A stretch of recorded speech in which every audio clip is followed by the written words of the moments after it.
All right, everybody, I will be calling the 10th meeting, Community and Protective Services Committee to order. I'd like to welcome everybody in council chambers and online and in the gallery, members of committee and visiting members. The City of London is situated on the traditional lands of the Anishinaabeg, Haudenosaunee, Lenapewauk, and Attawandaron. We honor and respect the history, languages, and culture of the diverse Indigenous people who call this territory home. The City of London is currently home to many First Nations, Métis, and Inuit today. As representatives of the people of the City of London, we are grateful to have the opportunity to work and live in this territory. The City of London is committed to making every effort to provide alternate formats and communication supports for meetings upon request.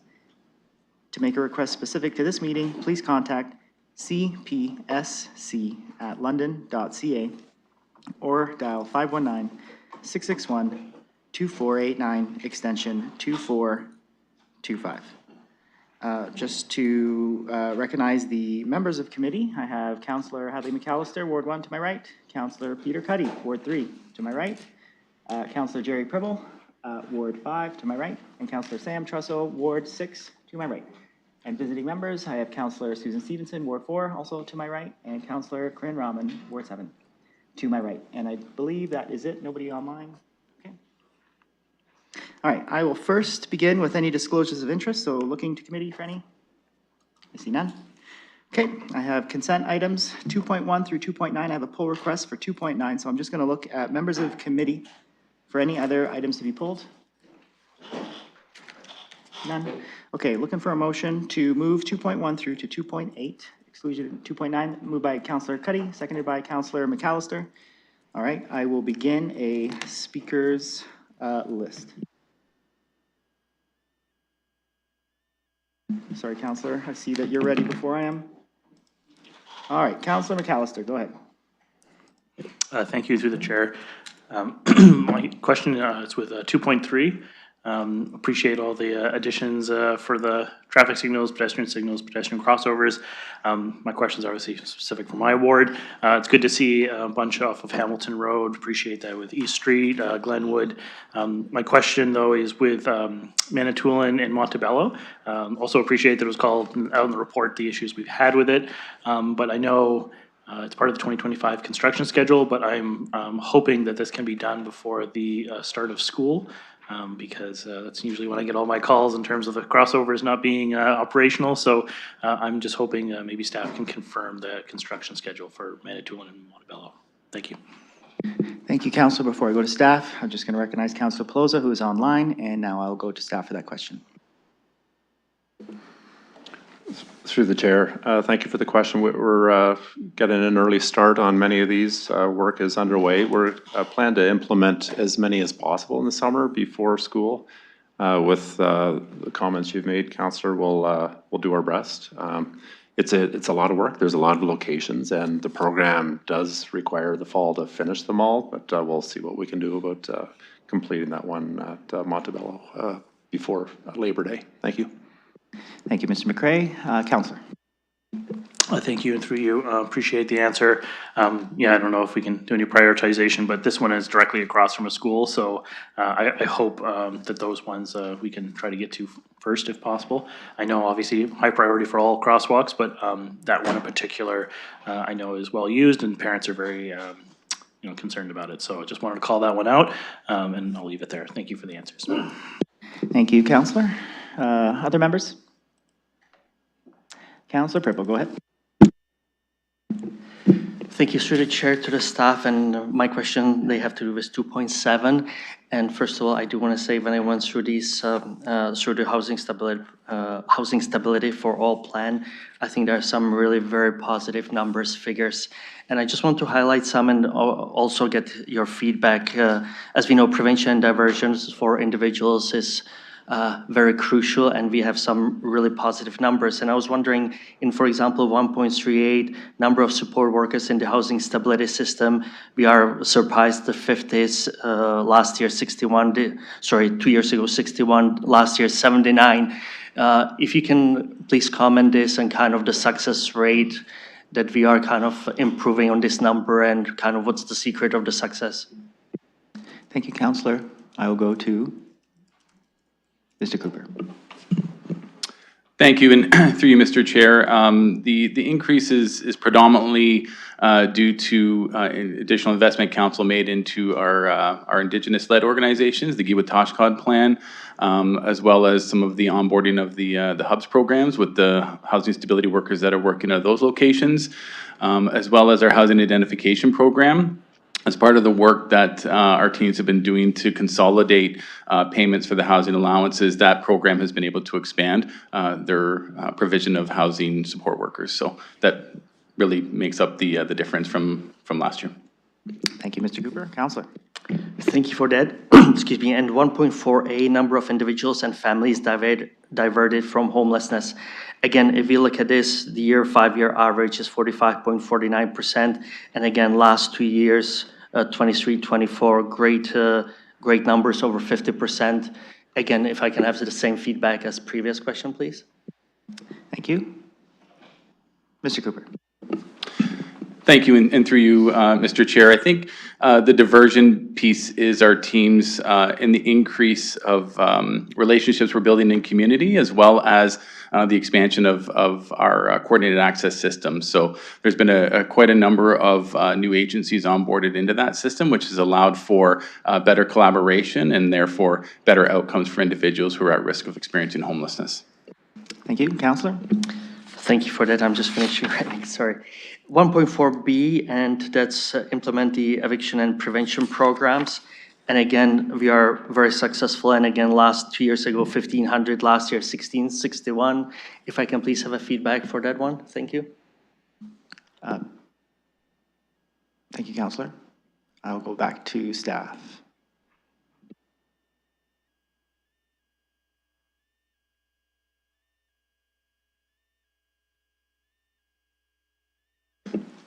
Thank you, and through you, Mr. Chair. I think this one with our housing stability table, you know, the work to ensure folks are not evicted has been something our teams working with municipal housing and development teams have really prioritized. And so I think the solutions that we're able to implement to support people to not be evicted, get into those situations and engage with individuals earlier on in their in this situation has helped prevent a number of those evictions. Thank you. Counselor. Thank you for that. No question, but I'm just going to comment on 2.2, leveraging funding available from all levels of government. Thank you for this one, and thank you for the previous 3 as well, because I think those figures are very positive and certainly great for our community. So thank you, and to your teams. And I have 3 more specific questions. And on page 75, 2.1A, number of affordable housing and modest market units, 716, which is again a very positive number. Is that list available, or would it be available to us to see? Thank you. Thank you, Counselor. I'll go to Mr. Fehlberg. Thank you, and through you, Mr. Chair. Absolutely, I don't have it with me today, but we can certainly circulate prior to council. Thank you, Counselor. Thank you for that, and again, thank you for number 716. Page 76, 2.1C, number of affordable secondary units created, 0 in 2024. Redesign program has opened in 2022, still no positive effect. Are we planning to redesign this program to maximize our opportunities? Thank you, Mr. Fehlberg. Through you, Mr. Chair, absolutely. In January, February 2025, we brought forward the ARU, the Additional Residential Unit CIP program. In that program, we redesigned 4 different incentives, brought 4 different incentives and loan forward to be able to leverage and bring new secondary units into the city. We're also working on programs where we purpose-built secondary units as part of new developments as well, and we've seen some of our major developers in town doing that as well. We're starting also work on developing a marketing campaign to get some things out in the social media, into our community centers, so that the word gets out on these programs. The goal is to spend the money that we've been given through the Housing Accelerator Fund on these types of programs to create that gentle density and build more units in residential neighborhoods. Thank you. Counselor. Thank you for that. And last question on page 92, 4.3, the number of individuals with lived experience engaged was 501, which is again, very great positive number. Can you describe to me kind of the type of engagement or how these individuals were used in the organizations and listed in the right column? Thank you. Thank you. Mr. Cooper. Thank you, and through you, Mr. Chair. The work that we're doing to continuously engage individuals with experience, you'll see as well on item 2.8, the work that Life Stabilization Team is doing as well to support feedback from individuals who use our services is a continual process. We really rely on our relationships with our London Homeless Coalition and folks with lived and living experience that access and attend and engage in that group. We also worked through our other programs, so the Women's Advisory Group through the Street Level Women at Risk program, as well as we did a point in time count back in October of 2024, which was also engagement with individuals with lived experience. So our Community Advisory Board through our London Homeless Coalition at this point also has lived and living experience representatives on that table. So that's sort of a breakdown of the areas that we see lived and living experience engagement with our teams. Thank you. Counselor. Thank you. I'm very happy to hear that. And as I said, that's a great number, but I just hope that these individuals, because I'm not attending these meetings, that these individuals truly have 100% opportunity to make their input to the initiatives and their voices are heard. But thank you very much for all the answers. I really think besides the affordable secondary units, all those numbers or I questioned, they are actually very positive news, and thank you for that and to your teams. Thank you, Counselor. I got Counselor Trusso next. Thank you. One question through the chair. On page 65, 2.3, create more housing stock. Municipal Housing and Industrial Development Team continued to work to increase affordable housing stock while also protecting and addressing capital repair needs of existing units. And I want to focus on that. And the specific question I want to ask is, does that include units that are in need of repairs that are under the jurisdiction of LMCH? Thank you, Counselor. I will go to Mr. Felberg. Thank you, and through you, Mr. Chair. So the way that we address the capital repairs is through a program called the Canadian Ontario Housing Initiative, which is COCHI. And the province, through the feds, they provide us last year just about $5 million for us to work with and be able to support our nonprofits within the entire service manager area. Last year, we provided funding out into the nonprofits in the county as well as in London, but we also provided about $1 million to LMCH for them to prioritize some of the properties in their portfolio as well. So yes, we are supporting both LMCH and the rest of our 63 nonprofits. Thank you. Counselor?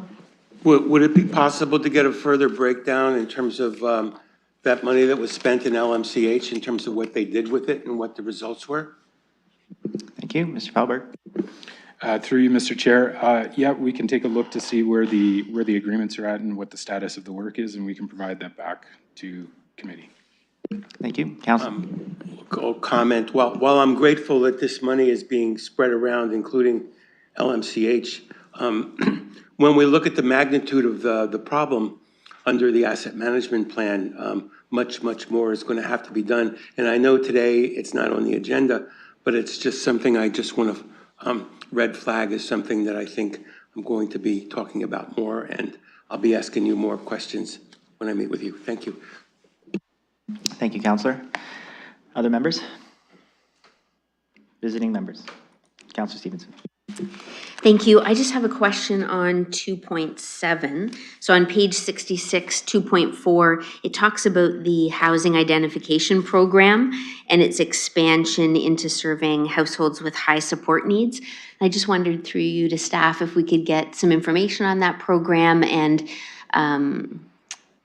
you know, are these the same kind of high acuity needs that are also being met through the highly supportive housing, or is this something different?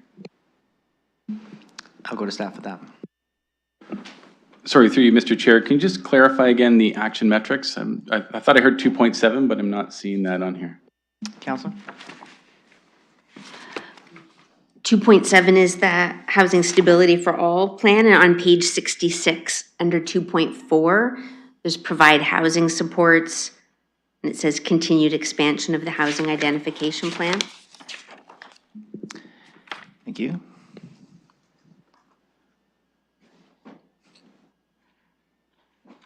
Okay, go ahead. Thank you, and through you, Mr. Chair.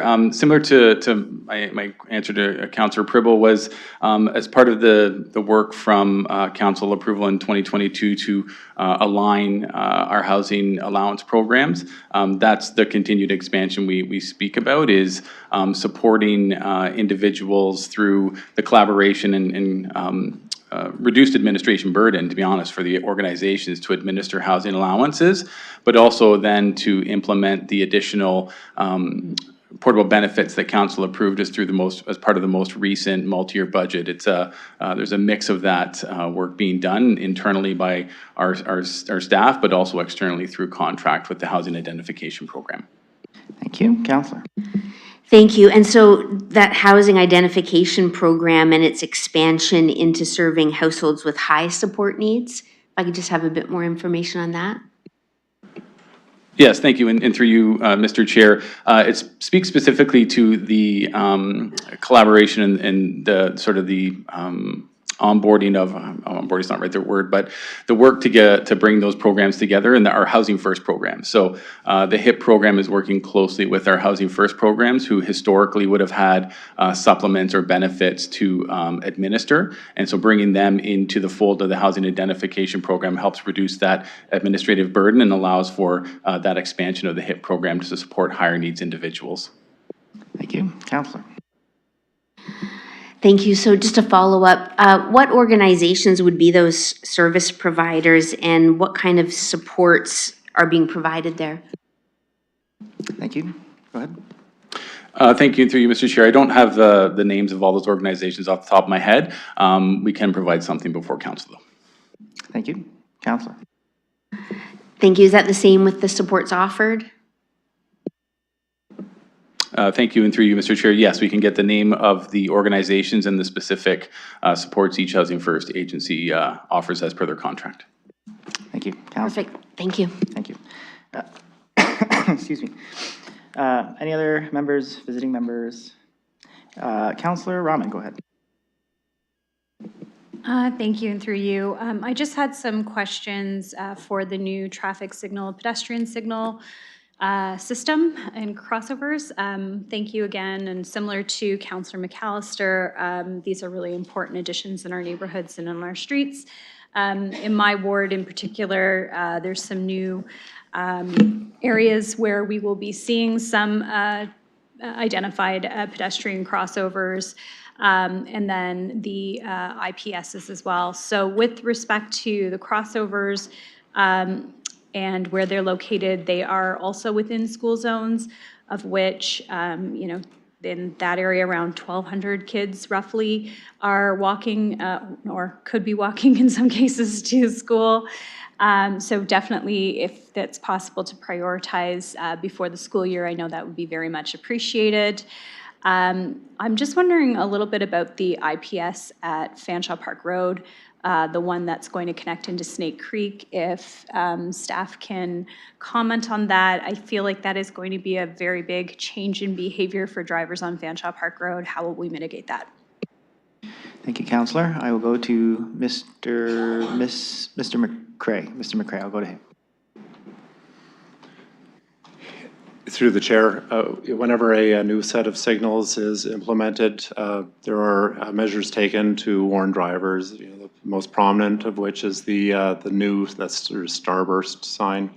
But the installation takes a while. Drivers will, it'd be quite apparent, and a pedestrian signal to a driver on the London Major Road is fully visible, and we haven't experienced too many concerns with respect to drivers being unaware of the new devices in the past. Thank you. Counselor? Thank you. And For a new signal like that, when it's going in, how or who would be notified of that change again? Because it is such a large intersection.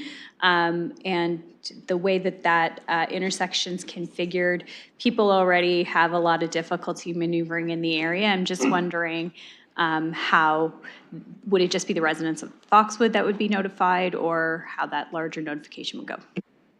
Thank you, Councillor. And before I go to Mr. McCray, I just want to recognize Deputy Mayor Lewis is online, so I'll go to Mr. McCray for the answer. For new installations such as traffic signals, there's a variety of methods that are undertaken. There are letters that go out locally, but there's also inclusion in our annual reporting of our capital programs. There's often PSAs and website postings. So depending on the nature of the project, this can be tailored to raise awareness. Thank you. Councillor. Thank you for that. I just wanted to make note of one in my ward that has been of particular interest, and this is Sunningdale Road West at Meadowlands, as well as Sunningdale Road West at Village Walk Boulevard. So with the current redesign that's going on in the area, I want to thank staff for addressing some of the concerns at Sunningdale and Meadowlands by doing this temporary signal IPS at the location while we await further expansion of that area in the intersection. However, in this case, one of the things that I was concerned about is under the notes, it says B, warrants should be met for justification infrastructure consistency by either A or B, and B is both the volume and the delay warrants measures at least 80%. I appreciate the flexibility with staff on this part of the warrant. I do know that that area is slated for more development, so having this in place now would allow people to cross the street safely. I hear almost at least a couple times a week from residents in the area that really want to see some sort of signal up here. So appreciate that work that's being done. Just had one last question, and that is related to bicycle signals. I'm just wondering if any of these same intersections will be getting bicycle signals at the same time that they're getting pedestrian signals. Thank you, Councillor. I will go to Mr. McCray. I'd have to, through the chair, I'd have to confirm all the specific designs. I am aware of one that has cycling features to it, and that is Quebec and Queens Avenue, and that it is an encouraged cycling route as an alternative to Dundas Street, and so it will have cycling features. The others may or may not, depending on what cycling facilities connect to them. Thank you. Councillor. Thank you. I did note that in the report, it said somewhere that sometimes we do the bicycle signals at the same time as the other signals. The costs that are included in the operating costs, they state the recommended or the cost for a traffic and pedestrian signal, that the pedestrian and the traffic signal together is $67,200. The annual cost to maintain the recommended new PXOs is $35,300. I'm just wondering if a cycling signal is included, if there's an additional cost. Thank you. I will go to Mr. McCray. Through the chair, the increased cost with respect to a cycling signal for most of these locations, there would be an incremental cost, but it would be very minor, and it would just be one small additional component to the overall electrical and hardware installation at the location. Thank you. Councillor. Thank you. If between now and council, if we can hear back if there are going to be any of these same intersections that are receiving any bicycle upgrades as well. Specifically, I'm wondering around the Foxwood Fanshawe. I'm just wondering what the intersection, what that area will look like. Will it have the green paint across, or will it have some very clear marking that will show what this crossing will look like, and whether or not we'll end up with signalization there, just so that, again, I can make sure I message it out correctly to residents. Thank you.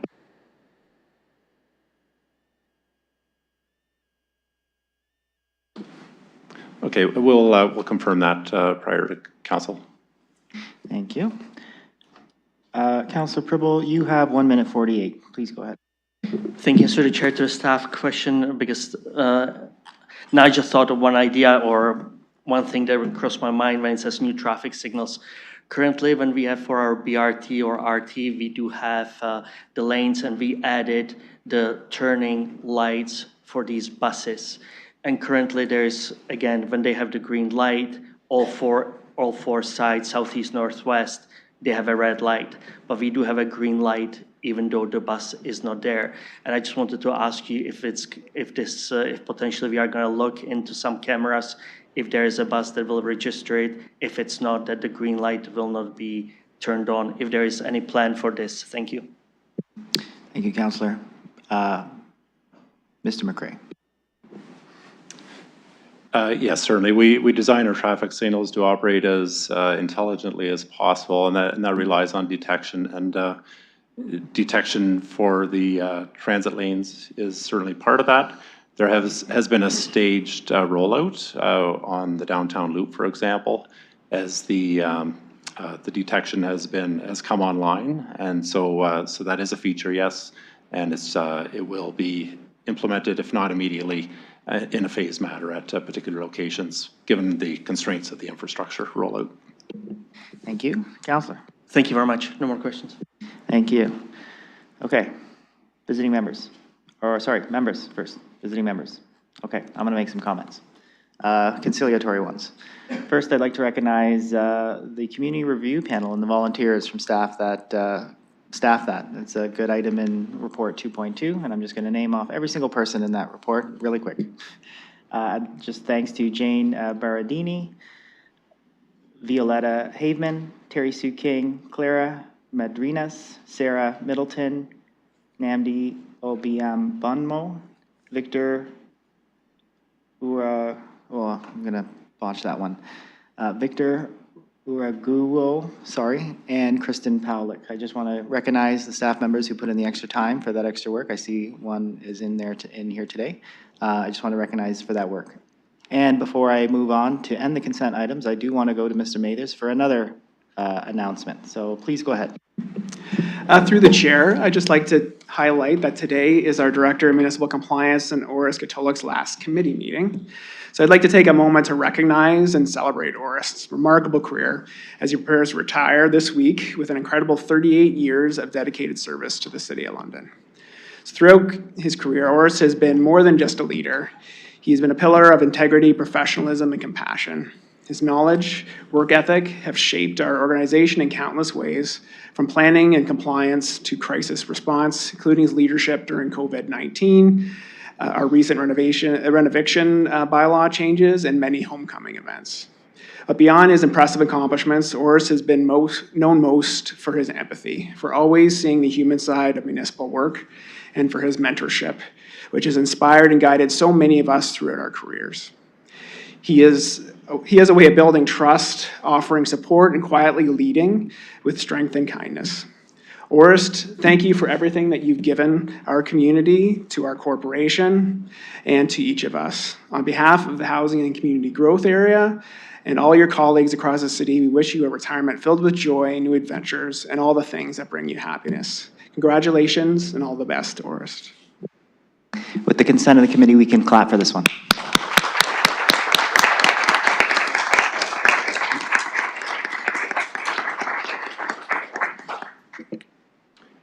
Thank you very much. Oh, sorry. Let's go to Mr. Katolik first, and then I see Councillor Cuddy's got his hand up. So I just want to go to Mr. Katolik really quick. Go ahead. Thank you very much, and I'll say this one more time, through the chair. I'd like to take this opportunity to thank all of SLT, current and past, for all the support over the years. Thanks to all the internal partners, all the external partners, fire, police, public health, our contractors that work on property maintenance, work on animal control, many of the elected officials that I've worked very closely with over the last almost 40 years on getting things done. Well, most of all, I'd like to thank our staff.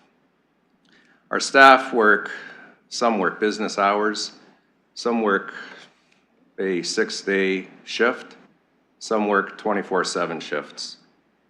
And every day, every hour of every day, they take actions to make London a better place to live, to work, to play. And in the words of Gord Downey, an inch an hour, 2 feet a day.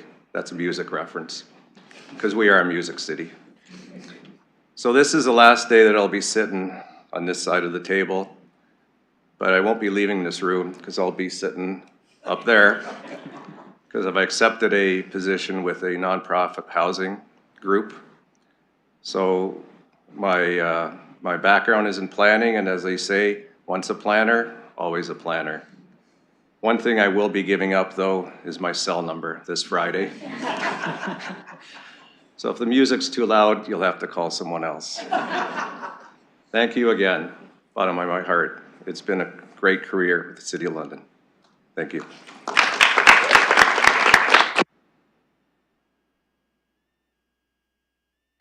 Thank you, Mr. Kotoluk. I do have Councillor Cuddy. He wanted to say something, so go ahead.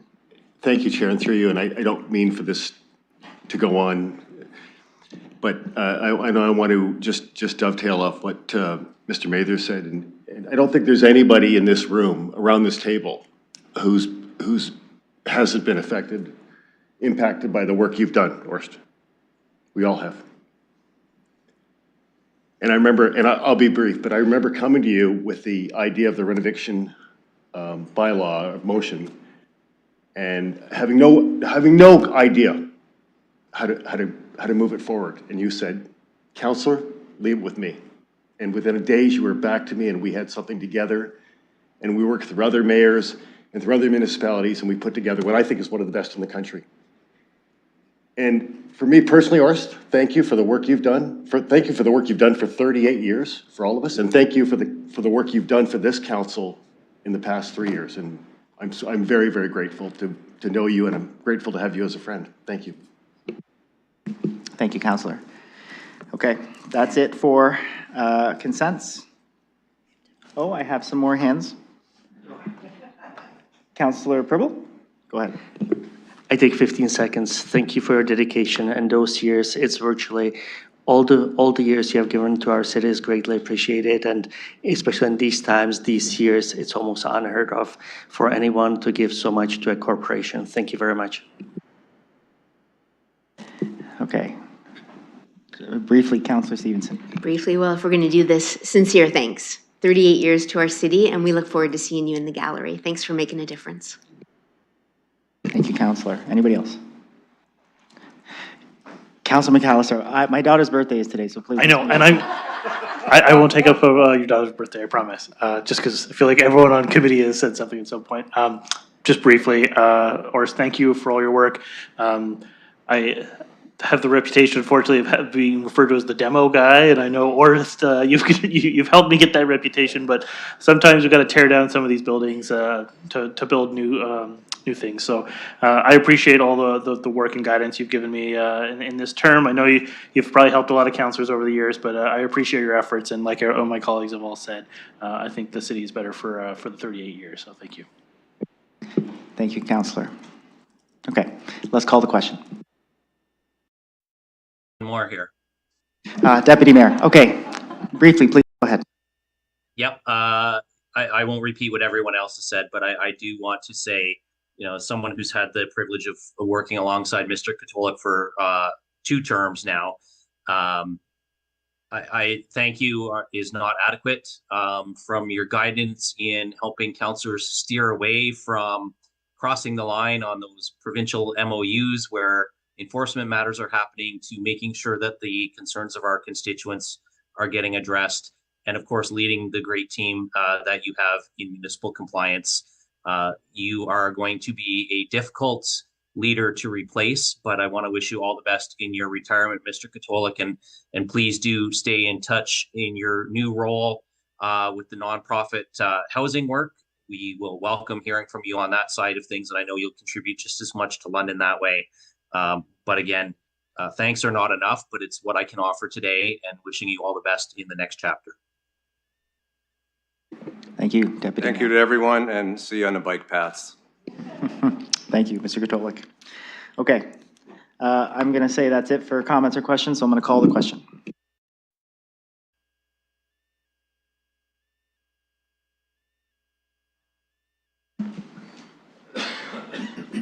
Closing the vote, the motion carries 5-0.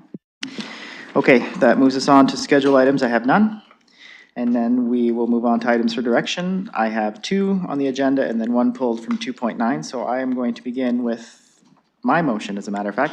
So I'm going to have to hand the chair over to the vice chair, Councillor McAllister. Okay, I have the chair. Just give me one moment to get my timer going, and then you can start your remarks. Just one moment. Thank you, Councillor. So I've moved this motion because it operationalizes the commitments the city has already made through several initiatives. And that's for funding rent supplements targeted to Indigenous residents. It is a motion that fits within the city's strategic plan. That's the reconciliation equity. Sorry, Councillor, before you go too far, Right. do you want to move your motion and have it seconded? That's correct. So I will move that. Actually, let me read that motion, and I will move that right now. I'm looking for a seconder.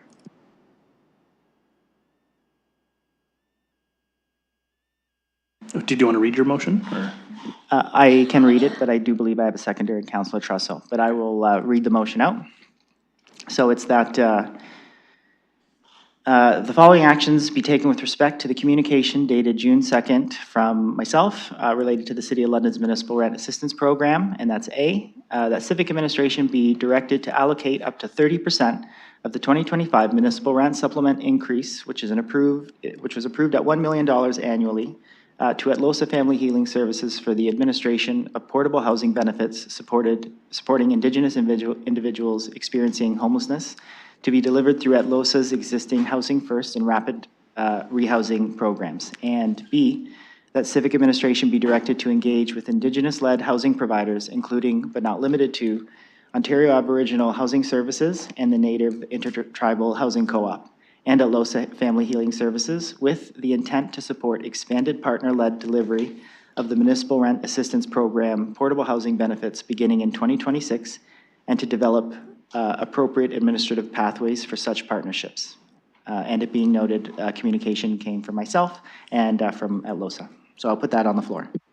Okay, thank you. And Councillor Trusso indicated that he will second. So if you want to explain your rationale, go ahead. And I won't hold that time against you, so. Thank you, Councillor. I appreciate that. I won't repeat that part, but I was just making the point that this is a motion that ties in with several initiatives and objectives that the City of London is already signed up for. Specifically, it fits within our strategic plan under the Reconciliation, Equity, Accessibility, and Inclusion, and that is under Outcome 1.1, establish and strengthen relationships with local First Nations, urban Indigenous communities, and Indigenous serving organizations, and to support Indigenous-led initiatives.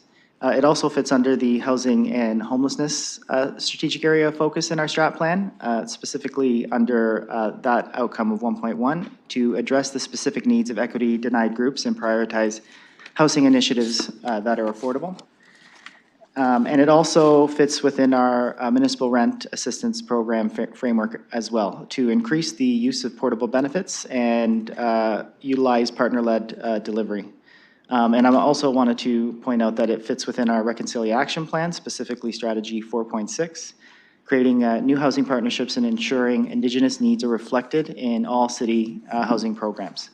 So the reason that you see the motion the way it is today is because Atlosa is already ready to deliver these benefits. As you saw in the motion, they have expertise in the Housing First and Rapid Rehousing programs and the administration of portable benefits through that. And they're best positioned to build trust and provide culturally safe housing supports. So that's the reason I'm bringing this motion through, because LOSA is basically ready to administer these portable benefits now. It fits within our municipal rent assistance program. It fits within our strategic plan. I know Councilor Trussell has submitted some information via email to point out that it fits in other initiatives as well. I couldn't capture them all, but I'm looking for your support for this motion, and I will end my comments there. Okay, thank you, Councillor. You used 2 minutes. I'm looking for others who want to speak. Okay, go ahead, Councillor Trussell. Thank you very much, through the presiding officer or the chair, whoever. I just want to say I'm very pleased to second this, and I'm grateful to Councilor Ferreira for bringing this forward so quickly. I think right after we passed our reconciliation plan, I think it's very appropriate that we begin right now to put some of those pledges, some of those ideas that we have in that plan to work. I did want to call everybody's attention to a document entitled Indigenous-Led Approaches to Coordinated Access in London, Final Report. This was referred to in the letter we received, and it's also something that has been, many of us have read it in different levels of detail. I just want to say that this is a very important report, so I did want to make sure it was circulated to this table and in advance of council. There's a lot of very useful research in this report, and it's nothing new. This has been a situation for many, many years, and the sad situation is that throughout Canada, and particularly in London, Indigenous people are dramatically overrepresented among adults, youths, and families experiencing or at risk of homelessness. Despite only making up 5% of Canada's total population, Indigenous people make up more than 30% of those experiencing homelessness. Now, this report uses a variety of different metrics and measures to show that this is indeed the case in London. And in fact, if you go back and read many of the documents that have been tabled with us over the years, this is nothing new. This is not a surprise. So I think it's very appropriate to be doing this 30%. Personally, I'm skeptical that might be an underreporting, but I'm happy with that for now. And it says up to. So there's a lot of discretion here. Now the other element of this that I think is very important, which is reflected in our documentation and in this report, is that it's imperative that these efforts be Indigenous-led. Just imperative. And there are a number of reasons for that given in the report, dealing with historical conditions. I certainly don't have the time to go through all of those, but I do recommend this report. Also, the more I go through this report, the more I find that there are some very, very, very good citations in here of associated literature that really helps us a lot understanding this problem. So I think this motion is appropriate. I think it's necessary. And if I haven't used all my time, I'll reserve a moment or two after I hear what my colleagues are saying. But I'm urging you to vote for this today. Thank you. Okay, thank you, Councillor. You've used 3 minutes. Deputy Mayor Lewis, you have your hand up. Go ahead. Yes, thank you, Mr. Chair. Or Mr. Presiding Officer, through you, while I appreciate the intent of this, I have some questions and concerns. And so through you, I guess my first question to staff is, when we're talking about allocating 30% of a 2025 budget, we're already in June of 2025. I'd like staff to comment on this portable benefit, what is already allocated and committed, and if we're talking about a direction of 30% now, what is the impact on other organizations or other service providers who may need to access this portable benefit to assist other demographics? Okay, go ahead, staff, when you're ready. Thank you, and through you, Mr. Presiding Officer, I appreciate the question from the Deputy Mayor, and it was part of the consideration when we were having some of these dialogues, both with the councillor and with ATLOSA. Our work, and as we've seen over the last number of years, a number of the affordable housing developments that we've got under construction obviously have been subject to a number of delays, and so there is some opportunity to utilize this funding in 2025 while those delays in those other developments come forward in 2026 with the additional funding that will come forward in 2026 from the council MYB. So staff did review our existing commitments and we are comfortable with being able to allocate up to the $300,000 this year for ATLOSA, and then look at other opportunities next year with the other providers. Follow-up, Deputy Mayor? Yes, so, well, that is helpful to know. And I recognize that there are some Indigenous partnerships happening. I believe Elm Street is one of them. And that's coming along well now, although it may have been a little slow to start. But the other concern that I have here, I appreciate what Mr. Cooper is saying, that it can fit. But I also wonder how this fits with our RFP policy. And this is directing specifically to ATLOSA, which may be the best organization, but without having gone out to the best of my knowledge, the city having gone out to seek somebody to do this work, it seems to me like we're directing a sole source procurement without following our procurement policies. And I'm wondering if staff can provide some context or comment on how this fits with our procurement policies. Mr. Cooper, to get that one again? Or who does that go to? Go ahead. Thank you, and through you, Mr. Chair, or Mr. Presiding Officer. So this would be considered a single source. It is supporting a program that we already fund with some additional resources to help with the rent stability piece. ATLOSA is funded to operate a rent stability program, rapid rehousing, as well as a Housing First program. And they've expressed challenges with accessing units in our market without a portable benefit. And so to enhance that existing contract and existing work, this was brought forward as a single source to continue that project that was approved previously through the Giwatashkat implementation plan. In addition, for the 2026 piece, we would look to work with our purchasing partners to see if there is any provisions in our procurement policy, whether it's sole source or single source, or how we can support a number of the reconciliation policies that focus on procuring and working with Indigenous-led agencies. Want to follow up, Deputy Mayor? Thank you for that. So I will also reference, and I'm going to reference the report here that Councillor Trussow had circulated, and I will say that I've only had a chance to look at it briefly. I do appreciate him circulating that around, and I will take a look at it in more detail before council. But I am concerned a little bit with some of the presentation of certain numbers and how comparables are not being used in a like-to-like manner. And so, for example, on page 7 of the report that was circulated, there's the 2024 HIFIS by name list identifying 17.5% of Indigenous people on the by name list.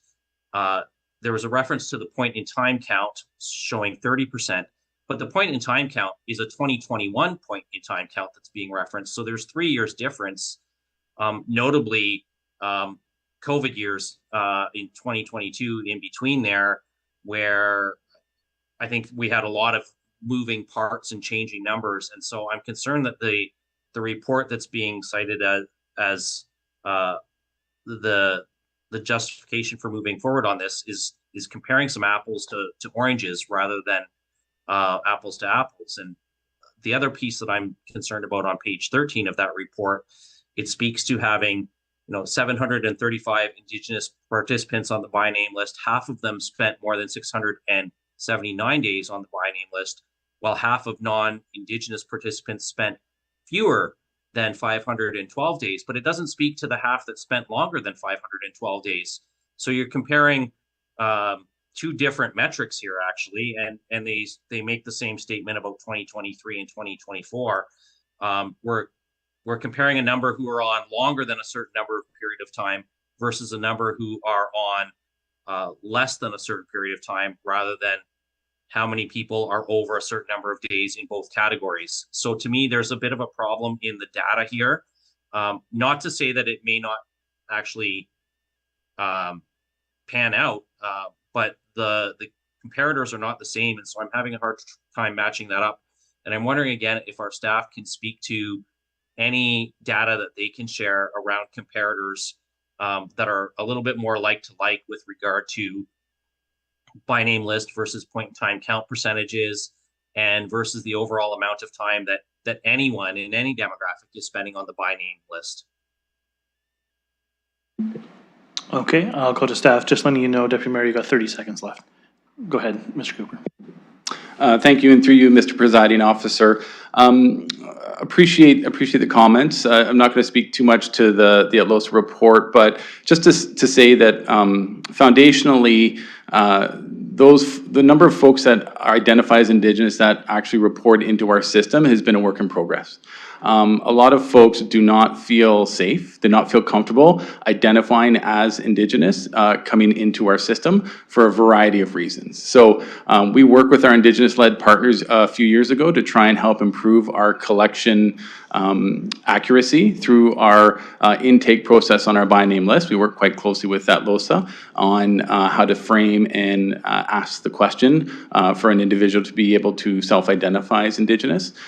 We have, through a number of point-in-time counts, recognized that, which are supported by ATLOSA in many cases, that the population is around 30% of folks that are identified as Indigenous that are experiencing homelessness. The real variance is because of people's unwillingness or inability to self-identify through our HIFAS collection system. So we know that is a work in progress. We appreciate the numbers are a bit different than what we see in our consultations with our Indigenous-led partners in community, and something we strive to work towards. But we do feel that that number in the HIFAS database is definitely underrepresented of the actual numbers in our community. Okay, Deputy Mayor, you got 30 seconds. Go ahead. I'm going to be really quick and try and fit in as much as I can in my 30 seconds here. Very quick question to Mr. Cooper. Do we have a more recent point in time count with an Indigenous percentage after 2021? Go ahead, Mr. Cooper, when you're ready. Thank you, and through you, Mr. Presiding Officer, yes, we have our point in time count from 2024. I don't have the exact numbers off the top of my head, but it is something we could look to have brought back for council. Okay, go ahead, Deputy Mayor. Great, so thank you. Really quickly, I will say, as I said, I appreciate the intent. I feel like we might be a little bit of the cart ahead of the horse here.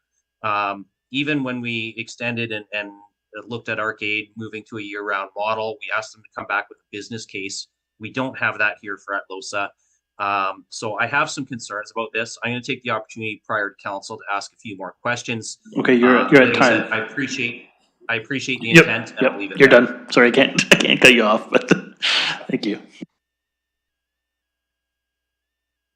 Okay, so I did have Councillor Purple X. I'm sorry, I didn't know if you put your hand up prior, I'm sorry. I'm trying to do committee members first, but Councillor Purple, and then Councillor Ferrari, you also had your hand up. Go ahead.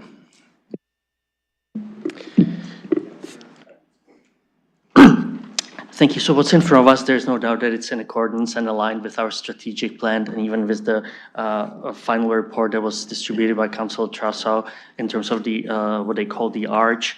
But I do have a question, and it was partially already answered through the question for the Deputy Mayor Lewis, but I want to ask you in terms of we would treat it as a single source, but are there other organizations in London that already either have an experience and potentially would like to do this, and potentially also for Indigenous, that if we were to go ahead with this and approve this, that they would come back and say, you as a city, you never gave us this opportunity and you made a decision to go with 300,000 with one organization. So if I can get a feedback or some level of comfort for that, please.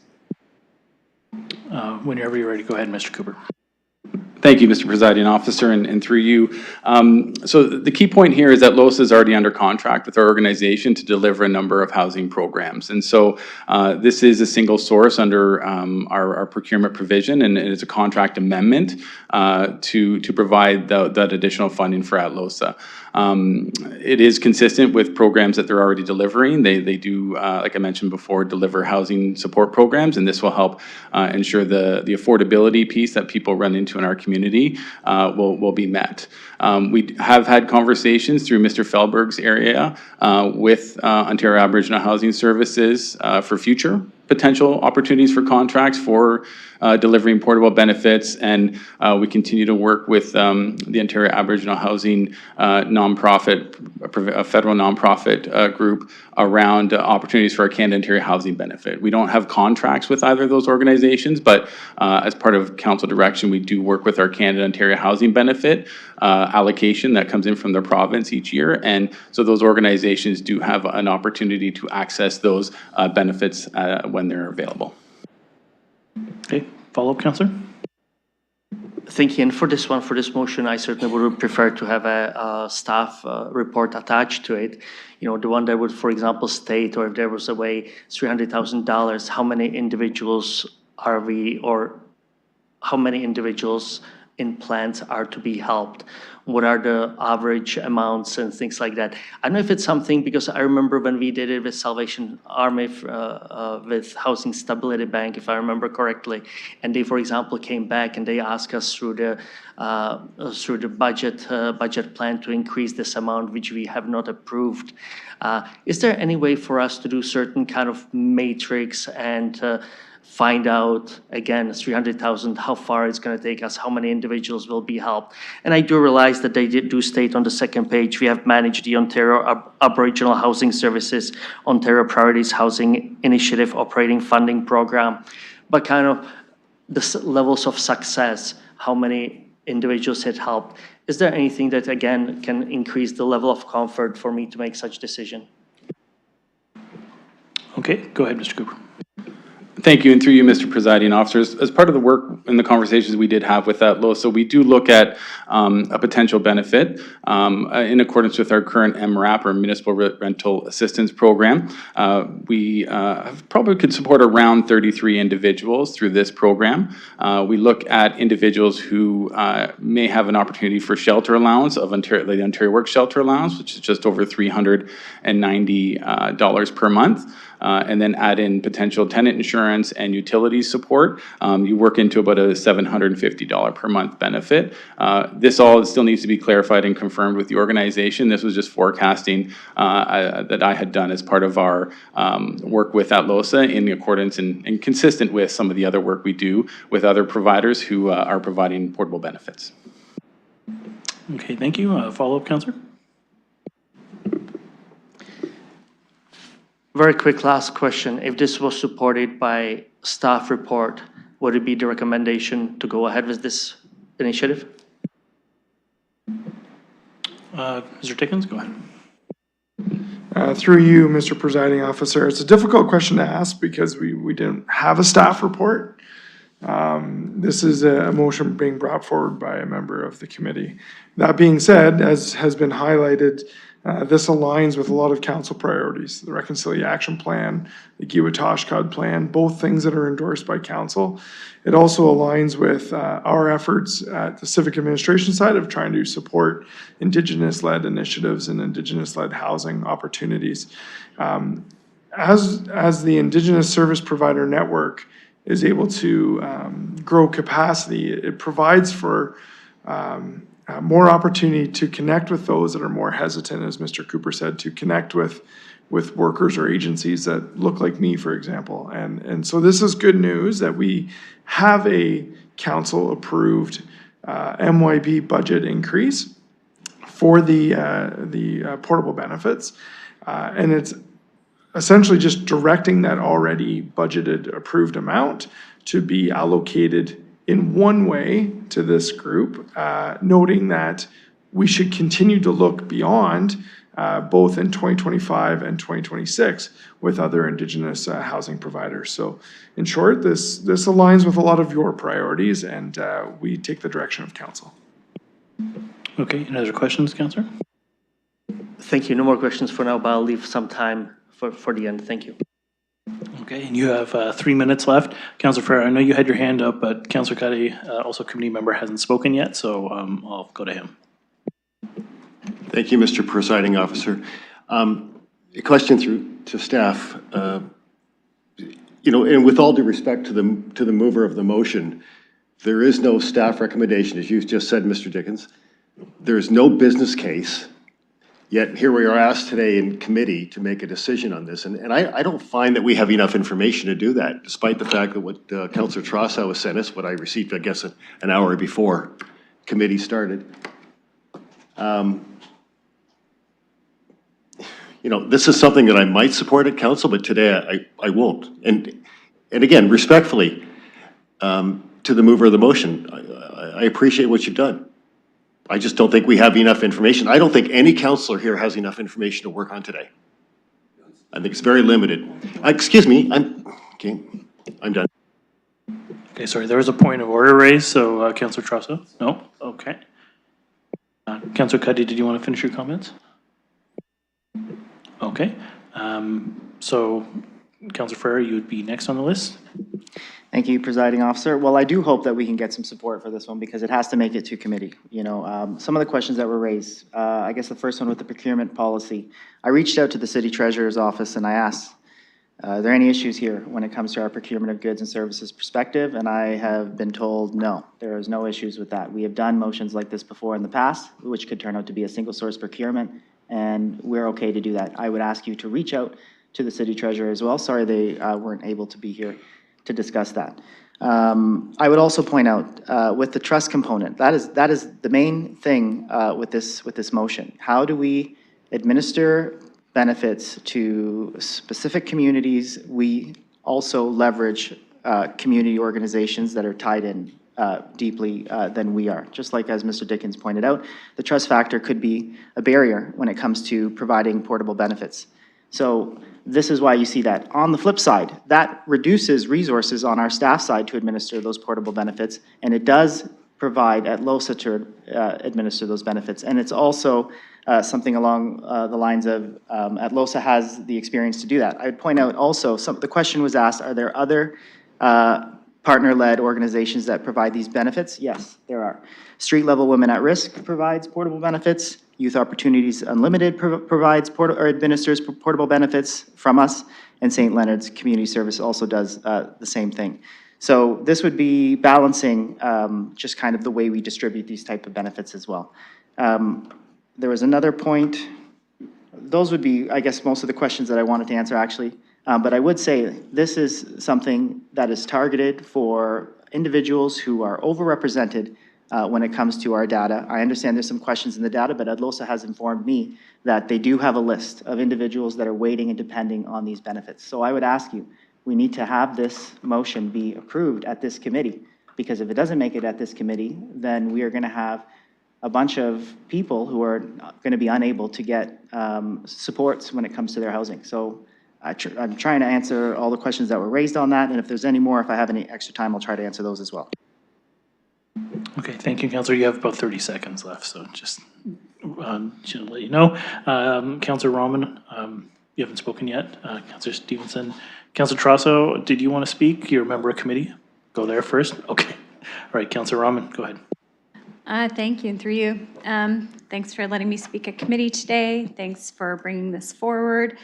I appreciate the opportunity to have the discussion and to learn more about what's in front of us in this letter. I appreciate that the letter was a starting point, and alongside that, the letter from ADLOSA was a starting point for this discussion. As we've heard already, more information is coming forward in terms of what that breakdown is in terms of the numbers. So I just want to be clear that I have the information correct, so if you could help me through you, presiding officer, sorry, to staff, just to clarify that I have my information correct. So in the letter, it states that there are about 105 folks that are already on the participant list at LOSA.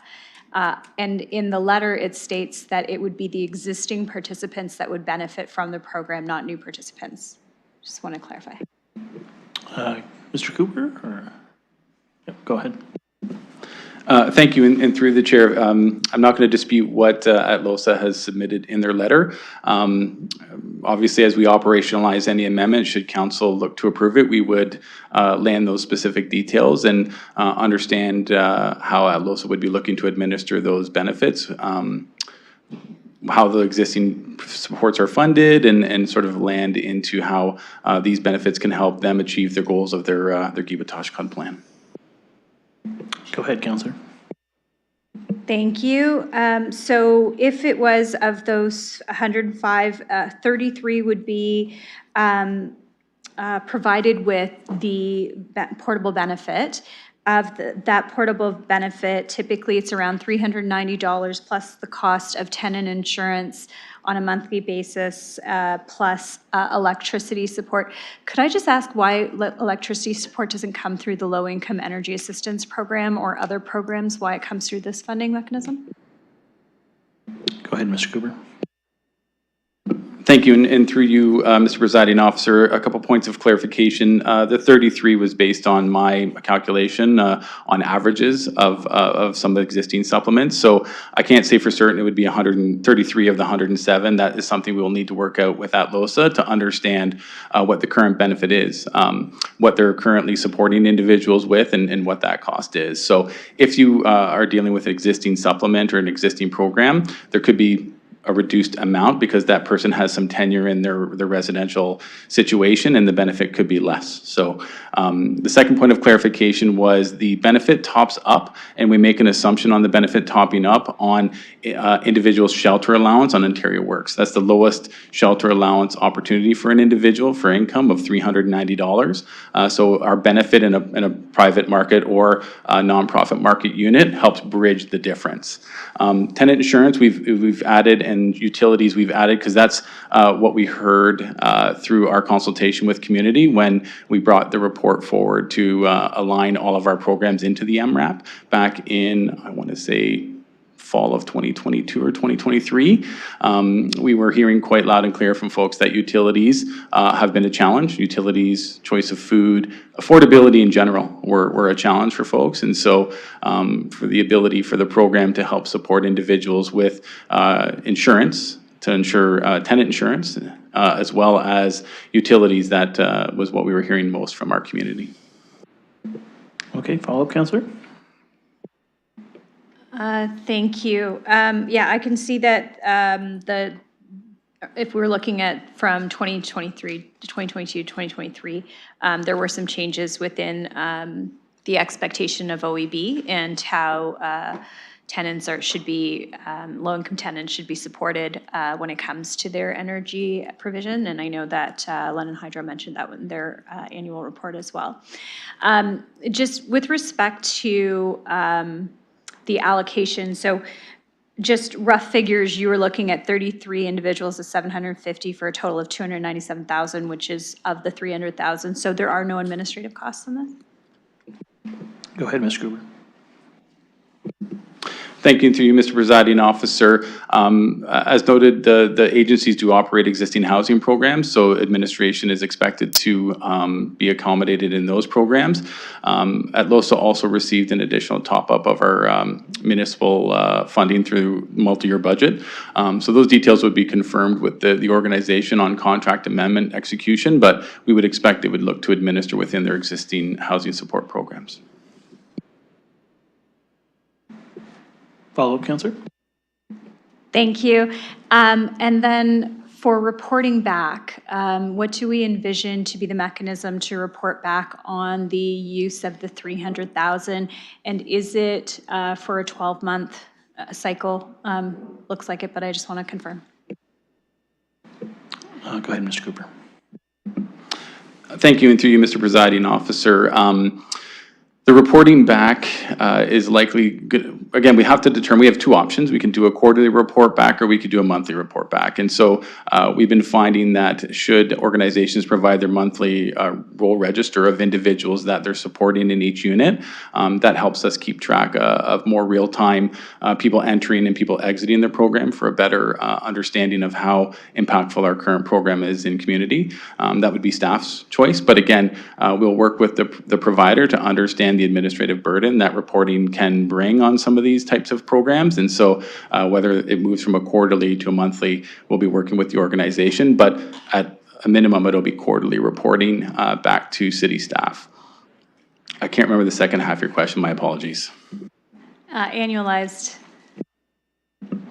Thank you. And through you, Mr. Presiding Officer, the multi-year budget commitment is annualized. So this money should, when at LOSA or if at LOSA operationalizes it, it'll be carried over into the following year as well. So that $300,000 will kind of be ongoing. And then 2026, we add that extra $1 million to the program, which would then be ongoing from 2026 and beyond, and same for 2027.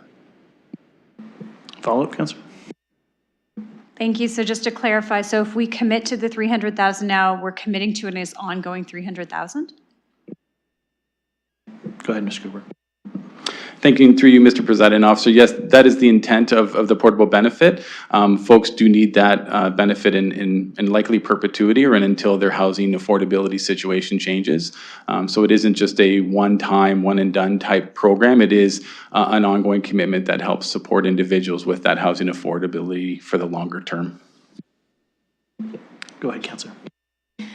Thank you. I really appreciate the opportunity to have a chance to ask my questions here at your committee. It's very helpful to get that information and that perspective. Overall, I think that this has a lot of value. The challenge for me is I'd want to see a little bit more in terms of the reporting structure and how we would measure this against other systems, have a little bit more questions related to low-income energy supplement and how that feeds into the $390 to $750 range of that dollar figure so that we can maximize the support that we can get to people. I would love to see more than 33 people supported. I would love to see new people added onto the list, not just from the 105 already participating. That was kind of my understanding of how we were going to be using this extra money. So still some more questions in between, but I will be happy to do those offline. Okay, thank you, Councillor. You've used 3:30 of your time. Councillor Stevenson, you want to go? Thank you. I appreciate the questions so far. I have a couple of follow-ups given what's been asked. It was mentioned that YOU and Silwar and St. Leonard's already do something like this through you to staff. Have we given them allocated amounts as well, similar to what we're discussing here? Go ahead, Ms. Cooper. Thank you. Through you, Mr. Presiding Officer, those organizations have existing contracts with the City of London that do provide for an allocation of portable benefits for each program. I don't have the exact numbers of each benefit or what the allocation is or the average benefit paid by each program off the top of my head, but we can look to endeavor to get that information should it be beneficial before council. Go ahead, Councillor. Thank you, that would be great. And there was also a mention of some urgency that people were waiting, and if this didn't go forward, that people wouldn't have access to benefits. Is that true, or would they not still be able to access them through the regular channel? Go ahead, Mr. Cooper. Thank you, and through you, Mr. Presiding Officer, we do align our Canada Ontario Housing Benefit as well with a number of vulnerable populations and needing populations, which includes Indigenous. So we have not received our 2025-2026 allocation yet from the provincial government for the Canada Ontario Housing Benefit. So things are on a pause there, which could be creating a bit of a backlog. We also, our HIP program, our Housing Identification Program, also does support matching of individuals through our coordinated access system. So should an individual be identified as Indigenous and be matched to a support program through our housing identification program, they could receive benefit. This program, this work would be specific to an Indigenous-led type model, which is a decisions line with the organization versus with administration at the City of London. Go ahead, Councillor. Thank you. Just another follow-up then so that I can understand this a bit better. But these people who are in need of the benefits, do they not have access through the current channels as well? Like, I just found it surprised that there'd be people waiting, that if we didn't make this decision that people wouldn't have access to that. So I just wanted clarity, like, is it not where the money is right now? If we were not to do this, is it not accessible to all? Thank you. Through you, Mr. Presiding Officer. I don't know the situation of all 107 individuals on the list. That is something that we have to work through with the program. We know they had identified a need. They had identified an ability to administer and support Indigenous individuals through an Indigenous-led model. I don't know the situation. We do have some unallocated dollars for this year due to construction delays for a number of other developments that are coming on board. So that's how this was able to be accommodated into our existing portable benefit budget. So we're working with our providers at MHID to onboard those existing units as quickly as possible. And an example of some units for this year that we've onboarded would have been the work at Zarin. Yeah, that Zarin's coming on. Sorry, I was going to say the YOU and Jones Place was also another option. It's some YOU benefits, but also some of our portable housing benefits through the city-run programs. Oh, go ahead, Mr. Jenkins. Thank you, and through you, just to expand to that, I think what the question is the financial file exists, and without this motion, could those that are being supported by ATLOSA not just access it the way it is? And hypothetically, that could be true, absolutely. I think those portable benefits are overprescribed, it's high demand. What this motion would do is it would formalize the allocation. It would basically formalize, direct that a portion of that allocation be earmarked for and be set aside for or directed to the services that LOSA provides for Indigenous homelessness. What has always been the case is that you have, as stated, some degree of over-representation, and yet the services or benefits are sort of on par, and they don't necessarily reflect that over-representation. So while staff could receive requests from all organizations, and those benefits would be assigned and planned for and allocated as they come in, this essentially would take a step and say, we're going to earmark, allocate, direct a certain portion of this to align with other initiatives, and then staff are still administering the remaining amount based on whatever other contract agreement we have with other organizations for youth and so on. So this really is without it, absolutely people could probably try to access it. That's going to be a large pool of people perhaps looking to access it. This would just formalize that allocation. Go ahead, Councillor. Thank you. I appreciate the clarity there. I think this has been an interesting discussion. I agree with some of my colleagues that I think I would like to see a staff report or a business case and hear more about this before making a big decision like this. So the same as my colleagues, I'll be doing a bit more, but I don't see myself supporting it at this point. It'd be nice to send it back and get that report with the details. Okay, thank you, Councillor. You've used 136. Looking for Councillor Trosso. You had your hand up before. Did you want to go?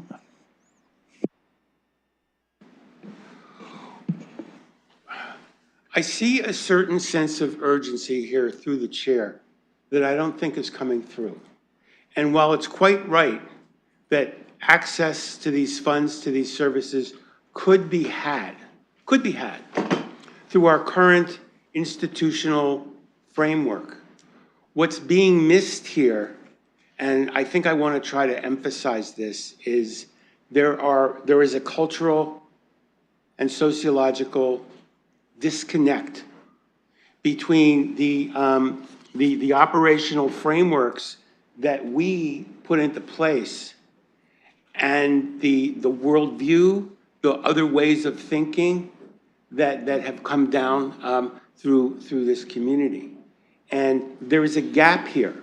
There's a gap here. And the letter that we actually received from Atlosha really gets to that without even reading the details in the report about the disconnection that people feel towards dealing with the system that has not treated them well historically. And we can't fix that right now, but what we can fix is, at least with respect to this level of benefit funding, we can be more culturally sensitive, and we can engage in an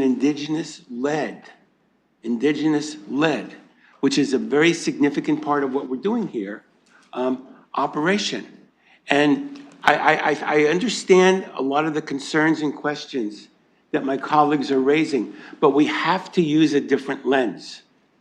We can't use the same lens that we're used to using, that we routinely use. You talk about business cases, staff reports.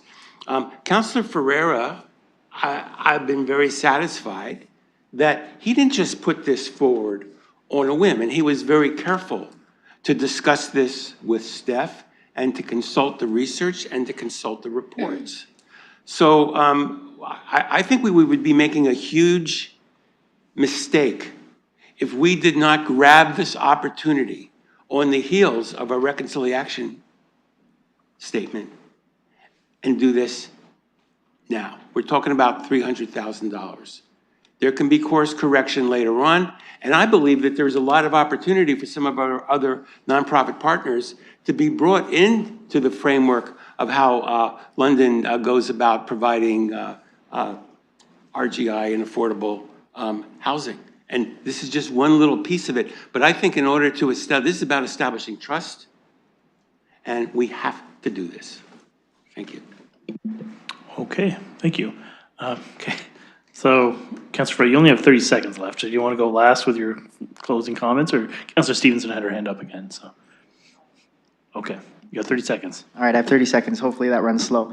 So Councillor Trusso's comments were kind of exactly where I was. This is, you know, we talk about how many people we can house, obviously wanted more, and how do we administer that and what that means for us. But we have areas that we've all agreed to at this council where we're going to take real, meaningful, concrete actions when it comes to this type of work. We've all agreed on it. This is exactly that. This is what I have brought to the table. I have done a lot of diligence in this work. We've been working on this for 2 months. And I will also say, you know, I guess simply put, from what Councillor Trusso just articulated, this is about. You're at time. Okay, well, this is just about trust. Like, Okay, honestly. No, I gotta be fair. That's at your time. Can I get 1 more minute? Okay, so additional minute, okay. Seconded by Councillor Trusso, so additional 1 minute if the clerks can bring that up. Thanks.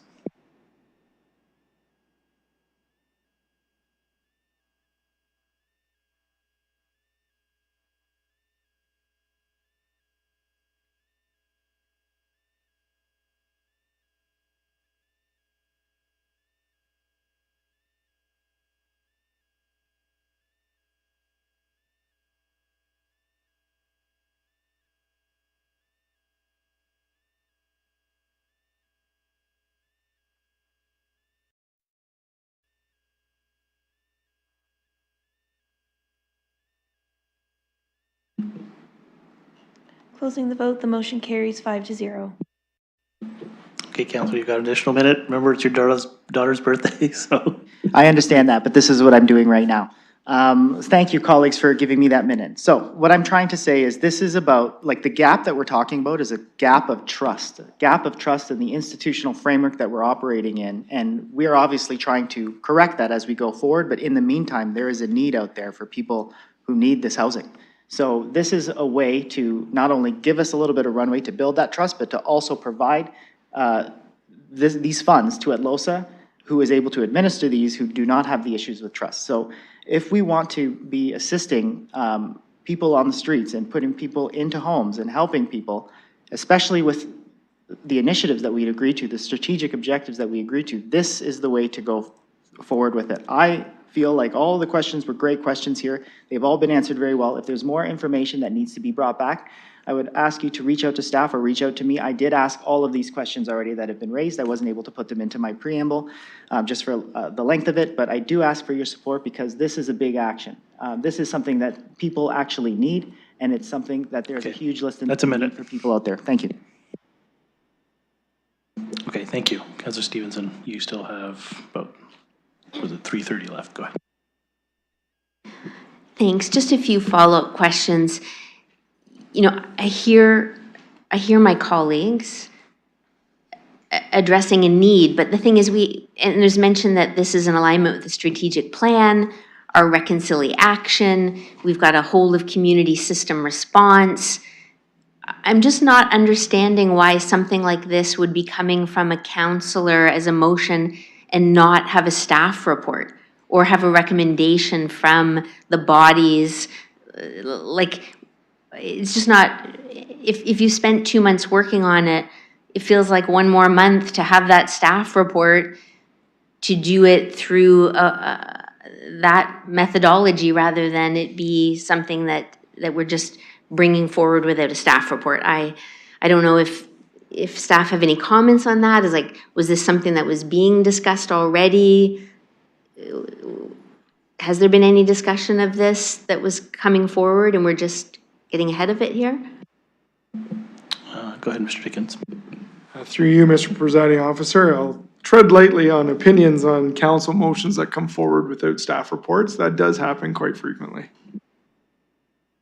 Sorry to expand, we had not proposed a staff report. It was not part of our reporting cycle that we have planned out for the next several months. Go ahead, Councillor. Okay, thank you. So, like I said, we have a lot of organizations and bodies looking after this. We have several organizations that we're told already have this. I'm assuming there was a reason why it wasn't done then, and if it needed to be corrected, staff would bring a report forward. So I'm still in that place of, you know, there's a way to do this where we can have the business case and the staff report and do our due diligence here, so. Okay, thank you. You used another minute 30. And okay, Councillor Catrasso, go ahead. You still have about a minute left. Ideally, we would go through a certain reporting cycle with a staff report. We are the elected council of this city.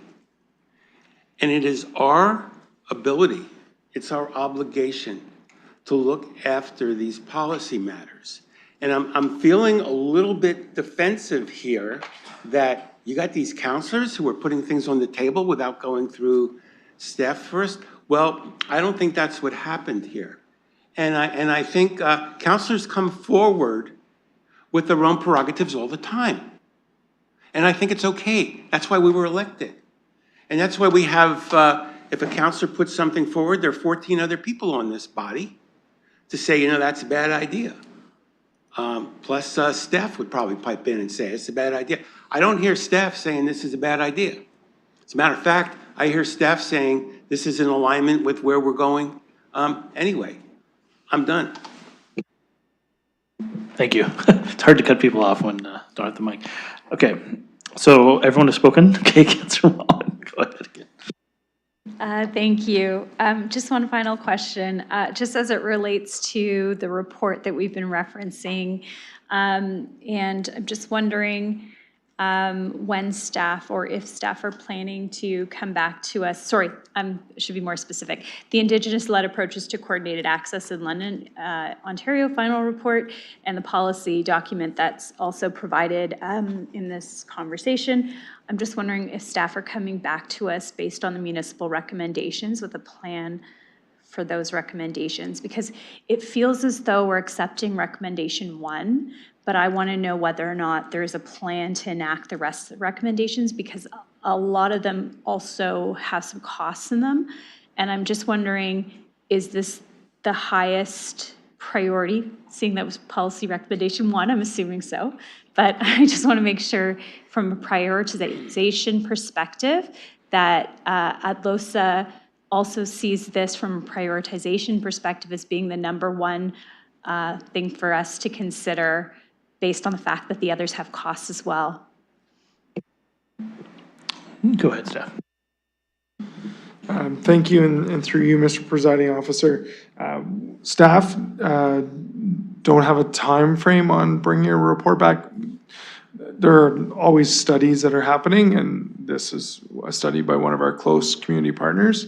But staff are taking a look at the breadth and depth of it to understand what those impacts are, which ones possibly could we adopt, and do so through our ability, delegated authority. If it's a procedural change, or if it's an intake matter, we're going through to see which ones have upfront, one-time cost impacts, low dollar, high dollar, and which ones would potentially have ongoing costs that we may not be in a position to support unless we wanted to bring it forward to council. So we didn't envision bringing it forward to council to say, here it is, you debate which ones you like and don't like. The community has received this. There are many things in this report that go beyond the scope of the municipality. So our teams who work closely with ADLOSA continue to go through this report to identify, there's some things we can do already that are pretty simple, and there are things that we are committing to under different city strategies, like the Reconciliation Action Plan as well. So I don't have a timeline for you on bringing a report back. If council would like a report back on this study, then we'll follow your direction. Okay, Councillor, you got about 30 seconds as well. Awesome. To wrap up, I'd say this. I'm not on the committee, so I can't vote. I would really appreciate an amendment to the motion today, asking for a report back on the final report, including prioritization of the recommendations and those that are costed out. Thank you. Okay, thank you. Councillor Cuddy?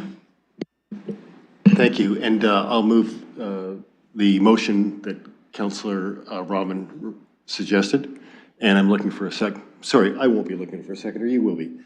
Thank you. Thank you. I think Councillor Burwell has seconded. Okay, so this is an amendment to the motion. Okay, so if the clerks, I don't know if you caught that, or if Councillor Rahman can give you the language there. Through you. So I just said that I'd be looking for a report back from staff on the final report. And I'm not going to put a timeline on it because I do know that they need some time to go through it. And there was a lot of recommendations that are not just within one priority area, but many and captured in different reports. So with that outline of prioritization of the recommendations and any costs associated. Okay, point of order. Go ahead, Councillor Trotha. Point of order. If the intention of the amendment is to substitute that instead of what's on the floor, I would think it's contrary, and we would have to vote what's on the floor down first. If it's we can pass this today, but let's also get a staff report on the rest of it, I think that's consistent. So could I get a clarification on that? Would the clerk see that as contrary or complementary? Well, it depends what the mover means.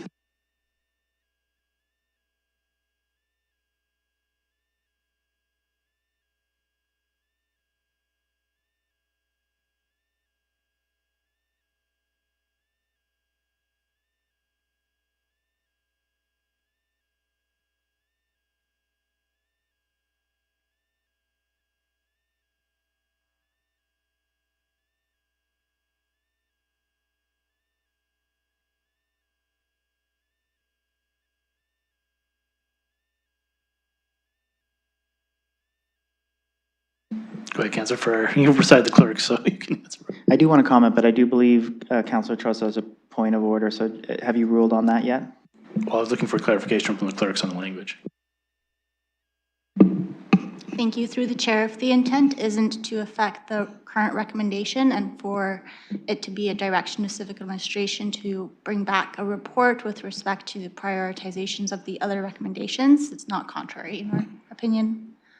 Okay, so with that in mind, I'm going to rule that it's not contrary, looking for that further information. So I'll have dispensed with that. So we are back on the amended motion, so we can start discussion on that. Noting that everyone except myself has spoken on this, so you can start your 5 minutes again, but this is just on the amendment now.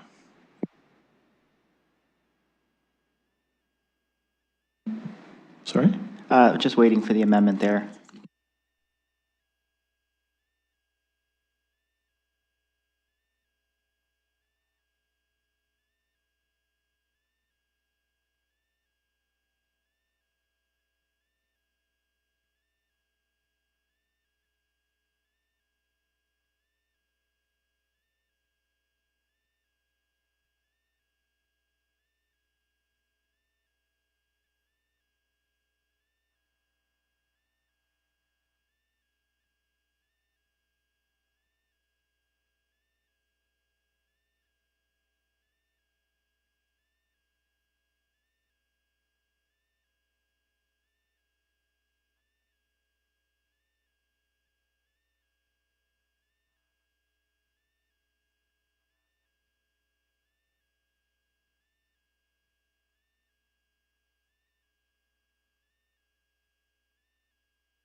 Through the presiding officer, the motion that I have drafted is that the motion be amended to add a new part to read as follows. The civic administration be directed to bring a report to a future meeting of the CAPS with respect to prioritization of the recommendations in the ATLOSA report.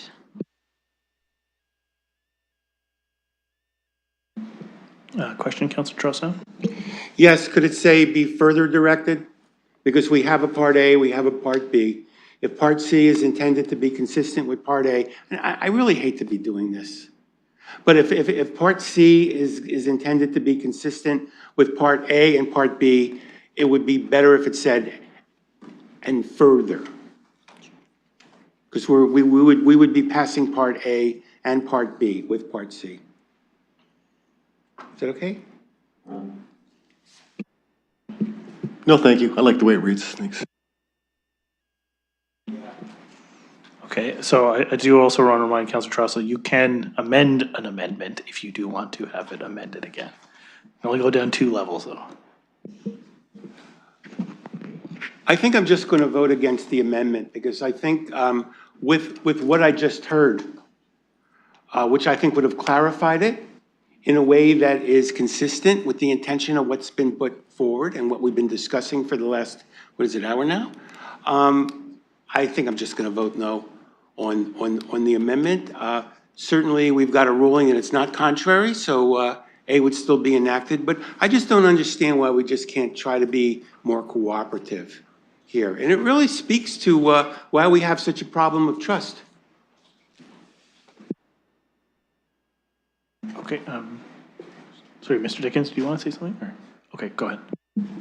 My apologies, Mr. Presiding Officer. Just to provide a little bit of clarity, going through the ARCH report from ATLOSA, it may be helpful that on page 19 of the report, and there are a number of policy recommendations, but the reason I searched was that I was nervous that civic administration would be prioritizing the work of ATLOSA and their recommendations, and that feels a little too colonial for me to do.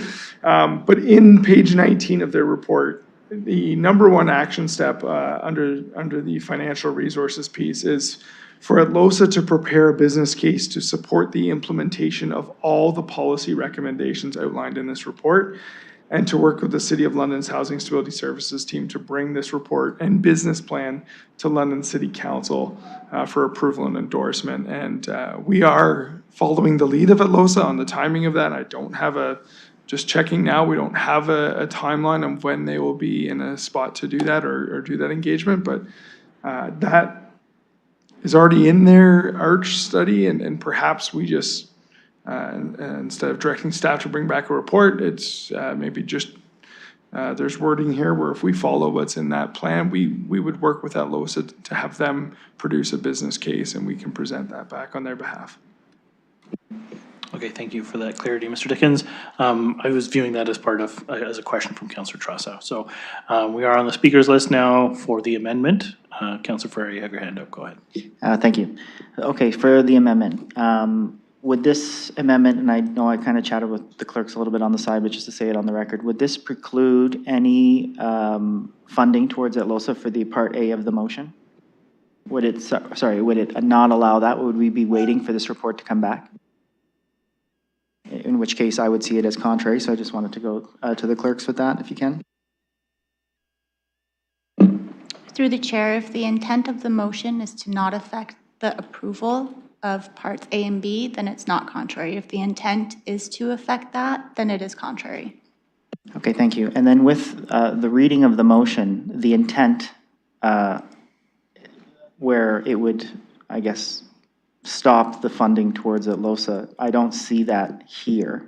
So I just wanted to confirm that with the clerk, because I know we talk about intent, but in the end, it is what is written as the motion. Like, this is the binding language right here. Okay, so maybe I'll go to the mover. Sorry, your question, Councillor, is?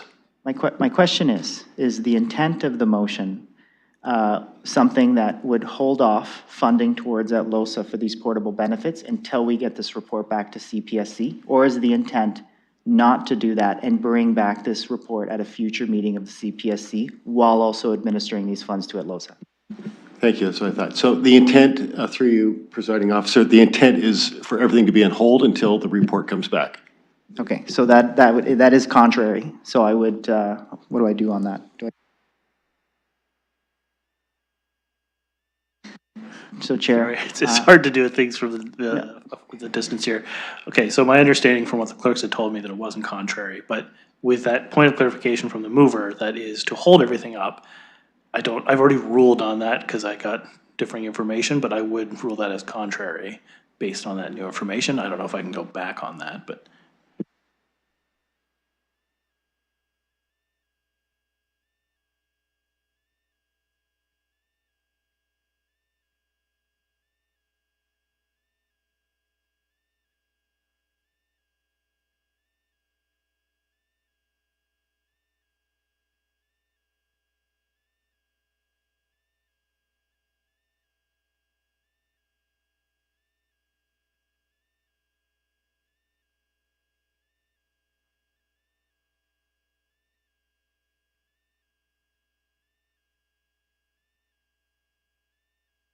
Okay, so the clerks have advised me, based on that information though, that on my previous ruling on the point of order, that I can return to that decision. And I would rule that out of order based on the fact that it is contrary to the rest of the motion. So that amendment gets withdrawn because it is contrary. So, yeah, that's where we're at. Councillors are free to put forward another amendment if they wish, but that is where we're at in the process. So I will go back to Councillor Cuddy if you would like to put forward a motion. Thank you, presiding officer. So this is really confusing now, at least it is for me. So that amendment's off the table because it was ruled contrary to the original motion.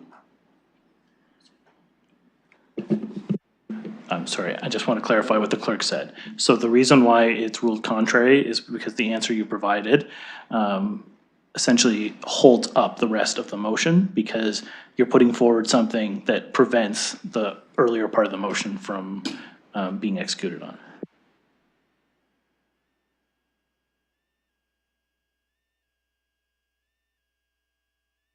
Okay, Councillor Robin, do you want to wordsmith it or provide advice? Yeah. So we are currently on the main motion because the amendment is gone. but I am giving the councilors, Councilor Cuddy has the most time left if you would like to put forward a motion. So, Councilor Pueblo, do you want to go? Actually, back and what was actually how we were informed by our staff, if you look at the ARCH document funding, it does say clearly that Atlas had to prepare business case in the corporation of the City of London, et cetera, et cetera. So based on this and staying in accordance, then whatever is in front of us, we should vote this down. We should vote what's originally in front of us, and we should go back to a business case. Thank you. That's my recommendation. Okay, so we're on the main, we're back to the main motion. Okay, so that's fine. You've wrapped up your comments. Okay, so the clerks have advised the councilor if you would like to do something. So I'll give Councilor Cuddy the opportunity to speak. Thank you. Can we make a referral on this motion? Side comments? Yes, let's keep the side comments to a minimum here. Okay, I can't do anything about the mics right now, but I'm going to look to the clerks to see whether a referral is allowable at this point.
Okay. Sorry, difficult doing it this way. As the clerk has advised me, so a referral would have had to be done at the beginning. So yes, we've dealt with that point of order. We will not be entertaining a referral. We will vote on the main motion unless anyone has any amendments. Most people have exhausted their time, so I'm not going to entertain that right now. We are going to go to the vote on this motion.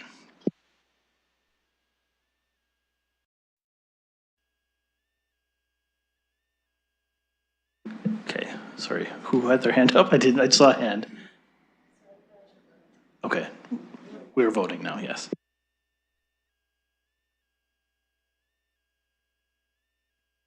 Okay, we'll cancel the vote. Go ahead, Councilor Rom. Thank you. So I did have a chance just to read page 19 of that report, and again, my apologies for not reading it beforehand, didn't have time. I will say that that page is actually quite long and extensive in terms of what they're asking for to be funded. And it's not just $300,000, 30% proportional on this amount. I actually think we need more information to make this decision. Although I too want to move fast, I do think it's important to move correctly and in step with ATLOSA and what they're asking in this report as well as the letter. Okay, so everyone has spoken. We are going to open the vote on the main motion.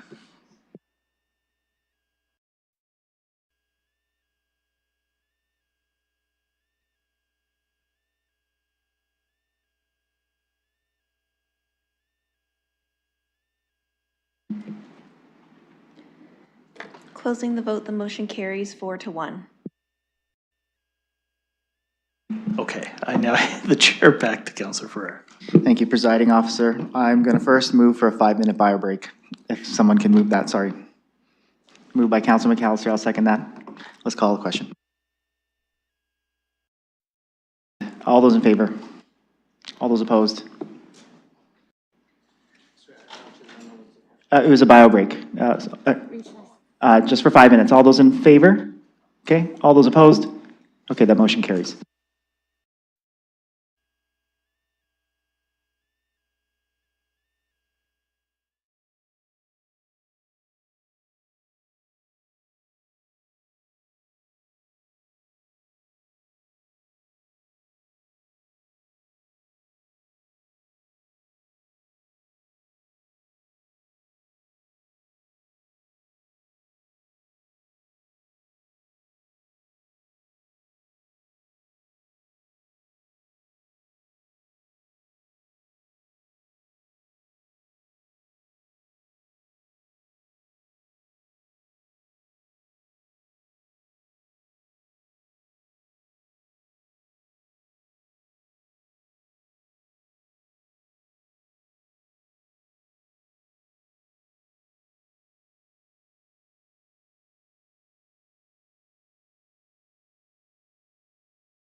Okay, that's almost 5 minutes. Just making sure everyone on the staff side is here.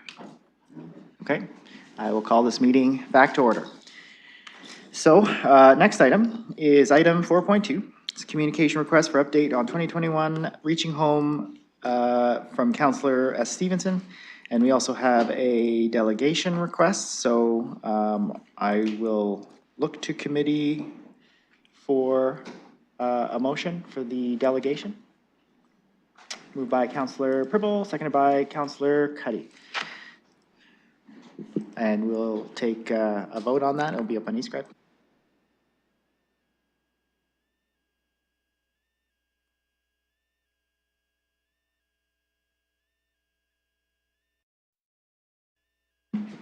Councillor Trosso? Trosso votes yes. Close the vote. The motion carries 5-0. Okay, Ms. Lazenby, just state your name, where you're from, and then I'll tell you when you got 5 minutes. I'll tell you when to start.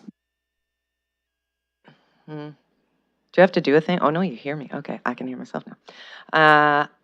Chuck Leesby, Executive Director of Unity Project. Okay, thank you. You got 5 minutes starting now. Thank you so much for this opportunity to address this committee today. Just to be clear, Unity Project takes no issue with the purposes of the motion that are brought forward to you by Councillor Stevenson. If this committee seeks further information or update regarding our property development at 790 Dundas Street, we're willing to provide it. So long as the terms of those requests are fair, reasonable, and do not compromise the privacy standards we are required to uphold.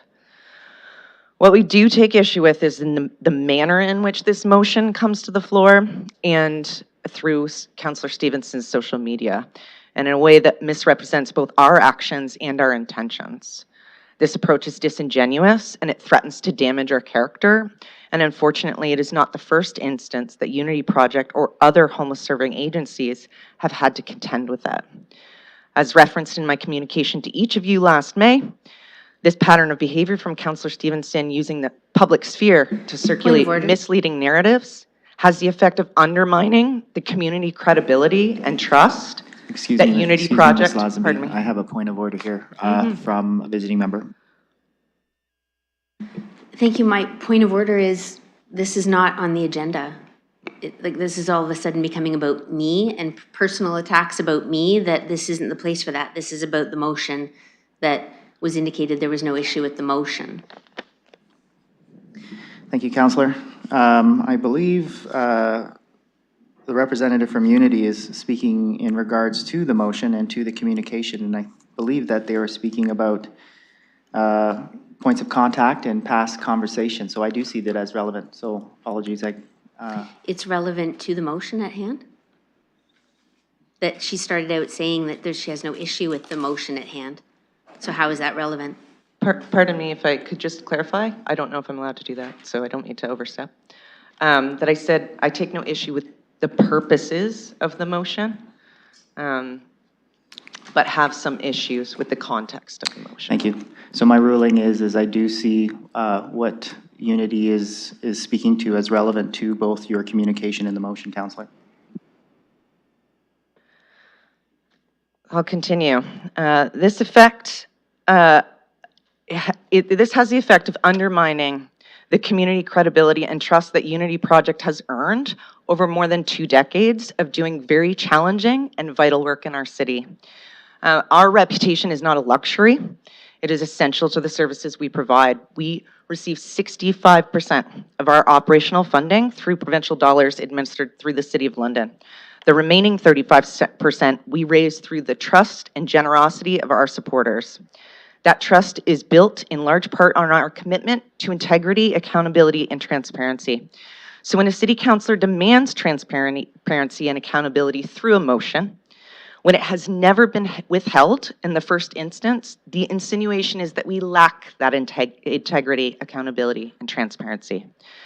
And we are an organization that consistently goes above and beyond our contractual obligations. We've never shut our doors, not during staff shortages, not during citywide blackouts, or during renovations, not during a global pandemic that saw us double our occupancy while relocating our operations during a time in which the fear of disease and death kept everyone else home. We not only seek to uphold best practices in our work, but perpetually evaluate our approach to shift our program and services as we learn and grow and as the needs of the people we support change. And importantly, for 24 years, we have met every obligation to this city. And we have always responded to requests of information by members of this council. Upon returning from maternity leave last November, one of my first calls was to the general manager of the city's, or of the OEV BIA, to discuss our property plans and ensure communication lines were opened. In February, I attended a BIA board meeting, of which Councillor Stevenson is a member, where I shared draft designs, outlined our service model, and described our community engagement strategy. I made myself available for follow-up questions and offered direct access as needed. I've since participated in over a dozen follow-up conversations with members of the public to respond to their questions and concern. And though Councillor Stevenson did not attend that meeting, I have no doubt she had access to the minutes and to her colleagues present. And I don't believe it is unreasonable to expect that a city councillor seeking further clarity or accountability from our organization would simply just reach out to city staff to ask first, rather than stir controversy or compromise our reputation through a public forum. This crisis will not be solved through public posturing or reputational attacks. We are very excited about the direction and planning for our new facility, and we look forward to sharing those details as we solidify our program model, facility designs, and engagement strategies.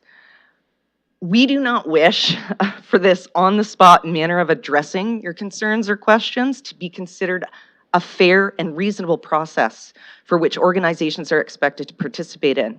We are contending with very challenging circumstances as a sector, and being called to task in this manner compromises our capacity to do the work you contract us to do. But given the context of my presence here today, I am available to make time to answer any questions about Unity Project or our future plans. Thank you. Thank you. Okay, I will go to committee. Members of committee first. We need a motion. Councilor Purtle? Yes, I would like to make that motion, and I have a question for staff. Please read the motion.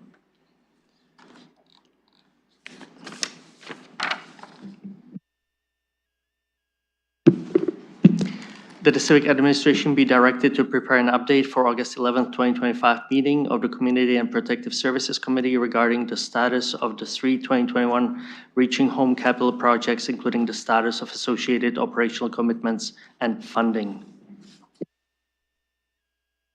Okay, looking for a seconder. Seconded by Councilor Cuddy.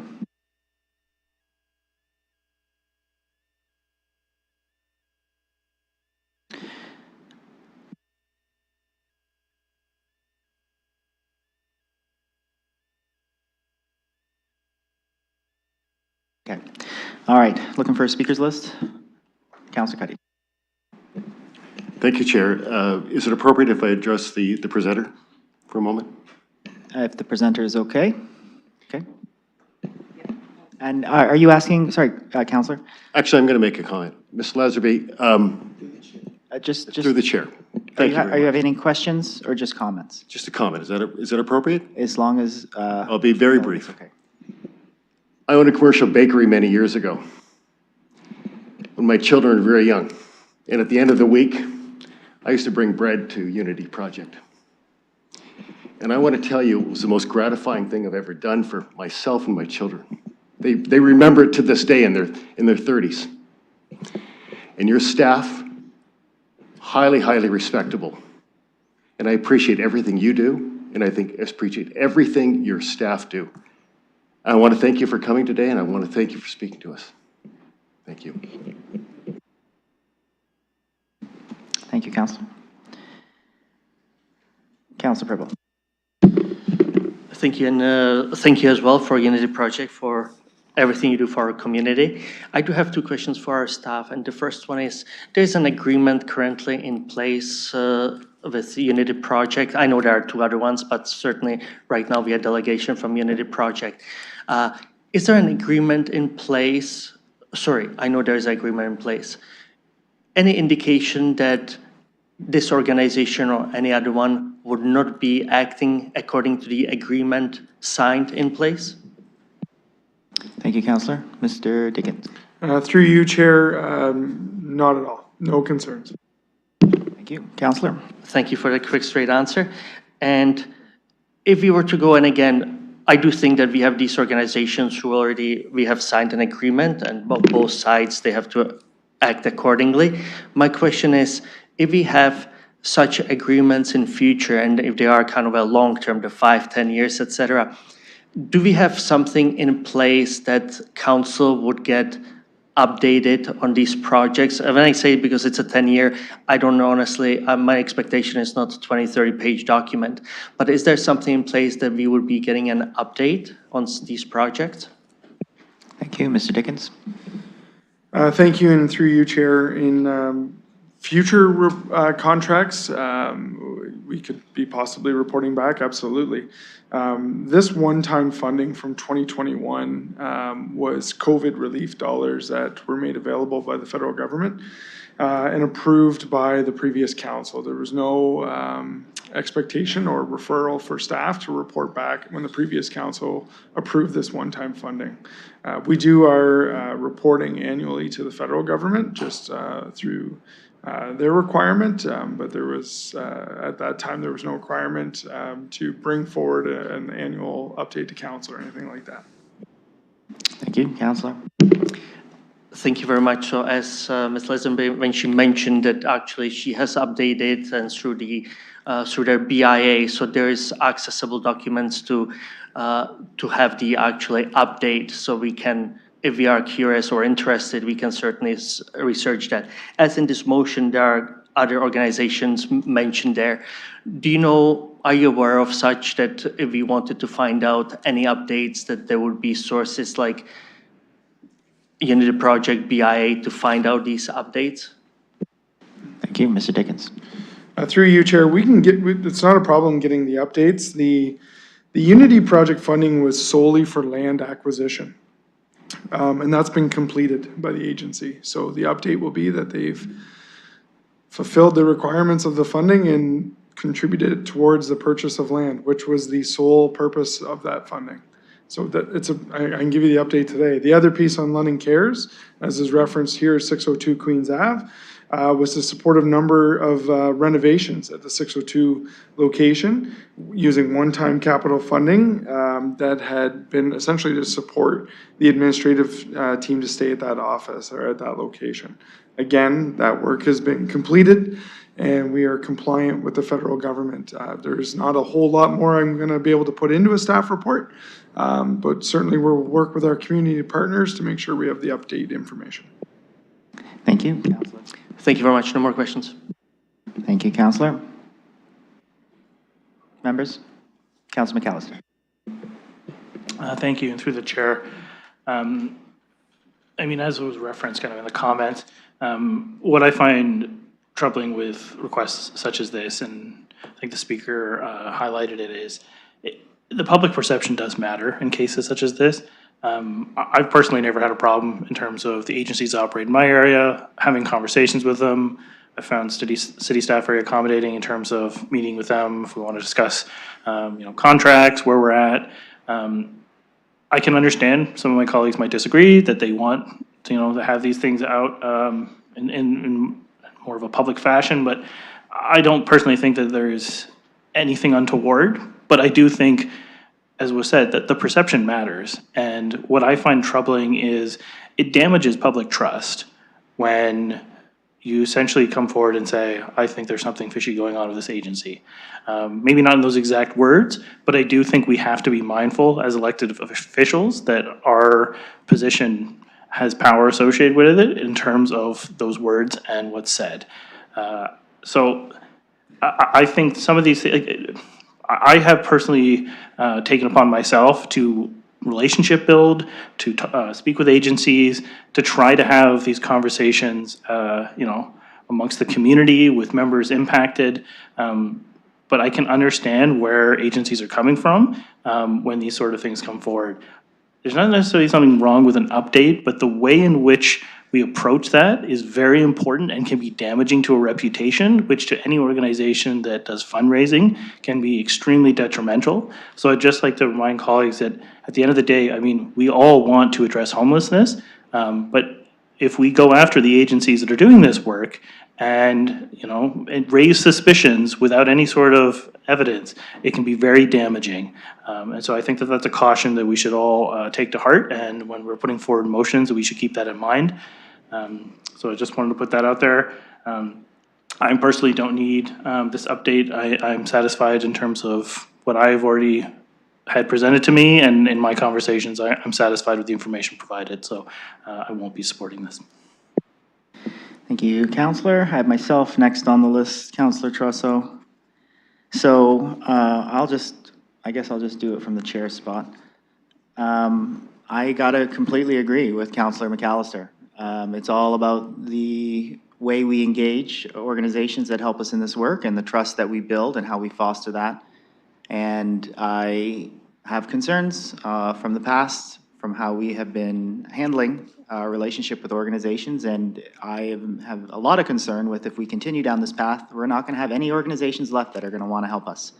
And if we lose that ability to respond to homelessness, if we lose that ability to have outreach, then we're going to have residents knocking at our door, we're going to have people outside, and we're going to have no tools and nothing at our disposal to be able to do that. So as public elected officials, we need to ensure that that type of relationship, that type of trust is a positive one and one that is a working one as well.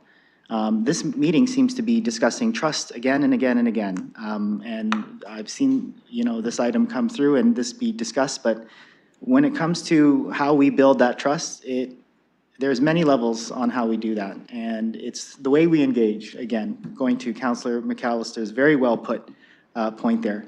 For me, I am big on building relationships. I am big on making sure that I can foster that trust with agencies, and that allows me to be able to say and speak to agencies of my disagreements with those agencies. That opens up the conversation with that, and that allows us to move forward. And I called Unity, and Unity was able to give me a full update just from a phone call. I called London Cares as well. They were able to give me a full update. I called at LOSA. They're able to give me a full update. And that's just because of the relationship that I am trying to build, because in the end, we need to make sure that we have this runway available so we can take these paths that are open. It's about opening up options and being able to identify the right ones and pursuing those options. So I really appreciate the comments that Councillor McAllister has made. I'm not going to be supporting this motion either. Unity has agreed that they can provide that, and I would believe that they probably would do it without a motion. So rather than having staff and tying up resources and sending out these requests, I think that the message is clear, but I would say this would be something that would be better left done over an email or a phone call rather than at a meeting. So those are my comments. Thank you for indulging me speaking from the chair. I will go to the next speaker, which was Councillor Trusso. Well, through the chair, I fully agree with what Councillor McAllister has said, supplemented by what Councillor Ferreira has said. One of the capital projects included in the 2021 Reaching Home funding was for Unity Project. I'm reading from Councillor Stevenson's submission. Please recognize this is potentially a decade. And we get this motion like 15 minutes before a meeting. If this has been a problem festering for a decade, I would think that we would have looked at this before. So I'm not going to get involved in trying to sort out what people's motives are or where this is going, but I'm absolutely not going to support this.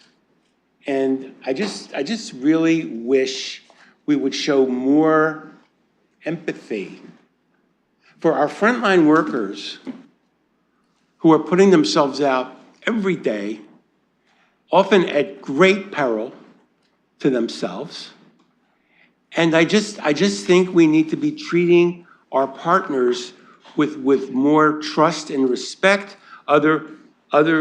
Otherwise, and I think it was Councillor McAllister that said it, we're gonna find ourselves in a situation where people don't wanna work with us. Why should we? We're just gonna get attacked. We can't operate like this, folks. And yet, once again, this is an example of, if you have a question for staff or an agency, call them up and ask them. That's it. I'll be voting no on this. Thank you, Counselor. Members? Visiting members.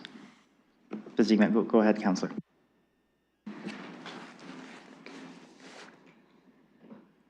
We are a city council in charge of oversight and governance of the contracts that we do, of the homeless services that are addressing the crisis that we see on our streets.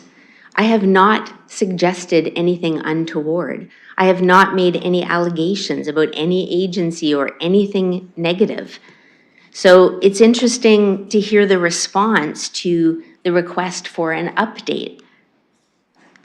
It's one of the things that I'm seeing, and not just in this area, but in others. We approve projects, and there's no request for updates. We had it with the Housing Collaborative Initiative. That started, and then 10 years later, we look into it from a CBC inquiry. So it's raising this level of, when we say yes to large projects worth millions of dollars, I think it would be a good idea going forward to ask for updates on them. I mean, what the 2021 council approved was $2 million to 3 agencies. And we're in a crisis where residents are saying, you know, what's happening, what's being done? And it would be nice to have the updates, and I think from an oversight governance perspective. There isn't anything, you know, I don't know why accountability is seen as suggesting that something is wrong. I really don't understand that. And continually, not just with this, but with many things, I'm being told, you just need to go and ask. Yes, I do go and I ask a lot of questions of a lot of things, but there's other things that should just come through committee and council. I believe anyway, that we should get regular reports that be on the public record, not just for us, but for future councils. If I go back through, I use all of these reports to determine what's been happening. And if there are large gaps, it would be great to leave that information so that we're doing what we need to do. My request had nothing to do with Unity Project. It was a request to staff for an update on what we as a city have communicated and what our obligations are in terms of these capital projects. I think it's quite reasonable to do so.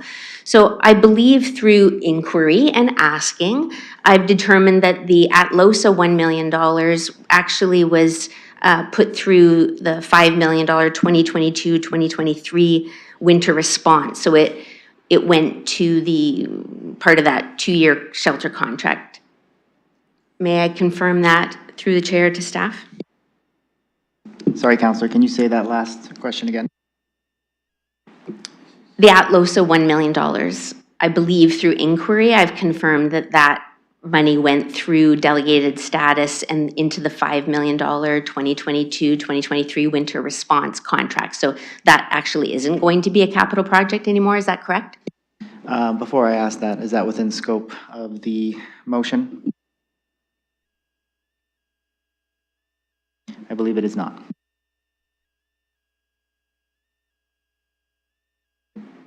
Okay, so we're, as I said, sad to hear that people are experiencing what they're experiencing from my request for an update. And I do believe that accountability is a good thing. It's a healthy thing. Teachers don't just ask, did you do the homework? They say, can I see the homework? We put it through. It's just part of governance as far as I'm concerned. It's not suggesting that anything's untoward when I ask questions. But there is $2 million that we had a previous council approved for capital projects that, and we're in a crisis.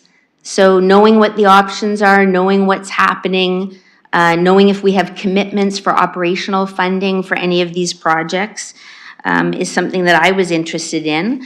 Knowing what the plans are with some of the ones that I haven't been able to determine through inquiry, and putting it on the public record so that the Londoners know that we are doing our due diligence in terms of ensuring that all of the funds that are available for this crisis, that we are paying attention and we're checking in and asking for updates. Again, I don't understand why that's such an issue. Thank you, Councillor. I have Councillor Pribble next. Go ahead. Thank you, through the chair to the staff, and there was a couple of times already mentioned $2 million capital projects. Can you please clarify, and it's not just as much for us, but also for the public, in terms of the funding, higher levels of government funding, and the approval process that was done in a couple of years ago? Thank you. Thank you, Councillor. Mr. Dickens. Thank you, and through you, Mr. Chair. It's a little more than a couple of years ago, so I'll do my best to answer that. So there was $2 million. This was basically top-up funding, and it was COVID dollars reallocated. There was $1 million identified for Atlosa that did not proceed. There was $500,000 for Unity Project and $500,000 for London Cares. Those were brought forward to council. Council approved those funding requests. We then administered those federal funds on a one-time basis for the purpose of which they were intended, with the federal government's approval and sign-off, and then we report that back into the federal government. So I don't know what more I can offer you other than these were the projects that came forward back in 2021 with the funding that was available in 2021. It's hard to conflate 2021 with the crisis we're having today, and that somehow those funds, one time that were going to expire, would be suitable now for a different initiative. We're talking 4 years ago. This was the projects that were available, that came forward, that met the criteria, that were submitted, and ultimately the ones that council approved. And again, because we haven't brought forward a report, we weren't required to. And I just wanted, so my team hears me, that does not mean we've tried to skirt any accountability or any transparency, and any insinuation of the such would be false. Thank you, Mr. Dickens. Council. Thank you for those answers. Based on this question and actually previous 2-3 questions that I asked before, I will not be supporting this motion. And having said that, I will reach out back to the staff if I needed some information from this organization, and they would be not willing to share it with me. In terms of the future outlook, my recommendation would be, when there is this long-term contract and again agreements, which actually the staff already mentioned, I'm not saying anything new, to have something like this incorporated in the legal agreements, that there would be regular updates from these organizations to city staff and city staff to the council. But thank you very much for answering my questions. No more. Thank you. Thank you, Councillor. Okay. So I've heard 4 members of this committee say they're not supporting the motion. However, I do know that there might be some more individuals who want to speak, so I am going to give you some time, but please keep the time limited, because we know how this vote's going to go. But before I go to you, Councillor, I do want to go to, I guess, indulge me again at the chair. I got 2 minutes and 30 seconds left.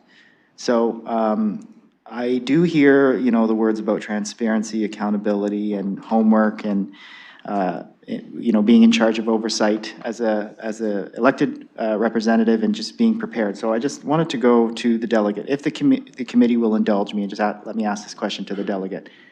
Has the author of the motion reached out to you and requested this information? Point of order. Okay, well, I guess I should hand this over to Councillor McAllister then for that point of order. Councillor, I have a point of order, and I'm chairing, so just to be free from that decision, can I just hand it over to you? Sorry, I need the mic. Okay, I can take the chair. And so, with the point of order, please go ahead. Well, my point of order is to be asking this question now. I'm not sure how it's relevant to this. The question was not to Unity Project, it was to staff for an update on the capital projects. So I'm not sure how this is relevant. So I'm going to roll, we've pretty much dispensed with asking questions. I think we should stick to the matter at hand. So if you have comments on the motion before us, go ahead. But yeah, I don't believe we're going to entertain those questions with delegates at this time. Go ahead, Councillor. Okay, that's okay. So it's just a matter of being prepared and doing the work before you come to the committee is really what I'm asking about. And I also know that from what the delegate has said and from what the councillor has said as well, the councillor didn't say this, but the delegate did say that the BIA was presented this information as an update. So that information is on the public record, on the BIA minutes for that meeting, and I believe it was December 2024? February 2024. No, Councillor, I had said we were not doing questions, so. So, okay, I'll leave my comments there, but thank you for, presiding officer, for taking that. Okay, I didn't have the time for Councillor Stevenson. She's requesting a time update, so I'll hand the chair back to you. Thank you, presiding officer. I have the times. Councillor Stevenson has 9 seconds left. I can go to Councillor Stevenson. Go ahead. It's interesting how everyone's making this about me.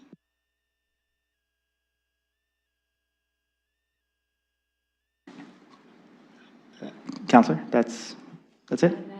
Okay, thank you. Members? I do have a quick question.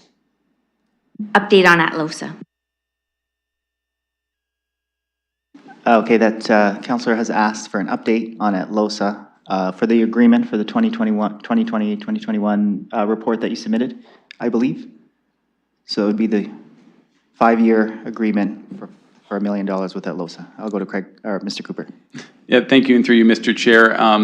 As part of the original approval, there was a clause for civic administration to be able to sign and administer all administrative aspects of that agreement.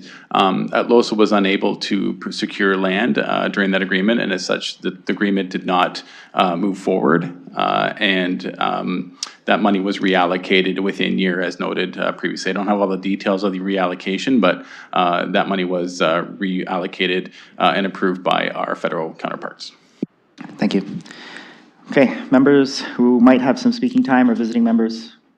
Councillor Cuddy, you have 4 minutes and 18 seconds. Thank you, Chair, and through you. I also won't be supporting this motion. And I do want to go back just very briefly to what Councillor McAllister had said earlier. You know, we have to be very, very careful with how we treat and how we speak about members who give to the community and these community associations, because at the end of the day, they may not be there to work for us and do the work for others. And again, I'll harken back to what I said before. Unity Project is a great organization. Appreciate the work that they do. And that's all. Thank you. Thank you, Councillor. Okay, last call. Okay, let's call the question.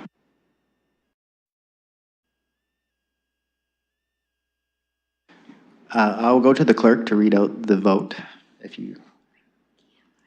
Okay, I'll read it.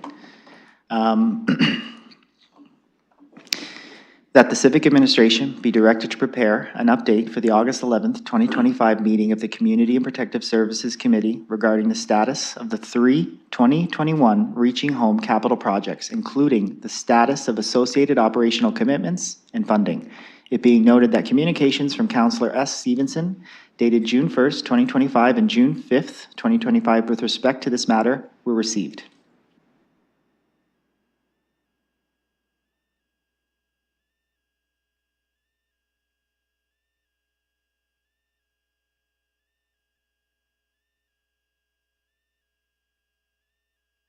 Councillor Trusso?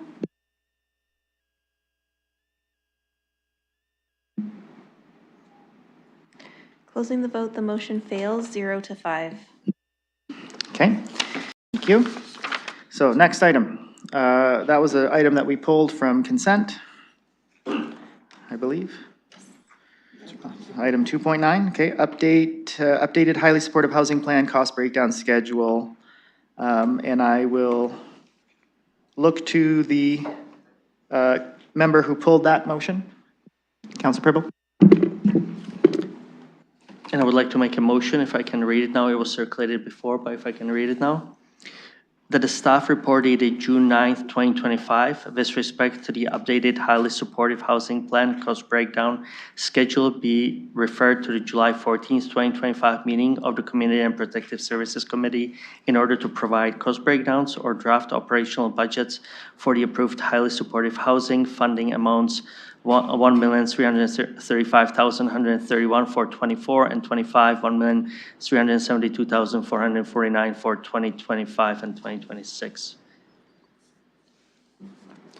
I'm looking for a seconder for this motion. Seconded by Councilor Cuddy. Okay, let's just get that up in eScribe.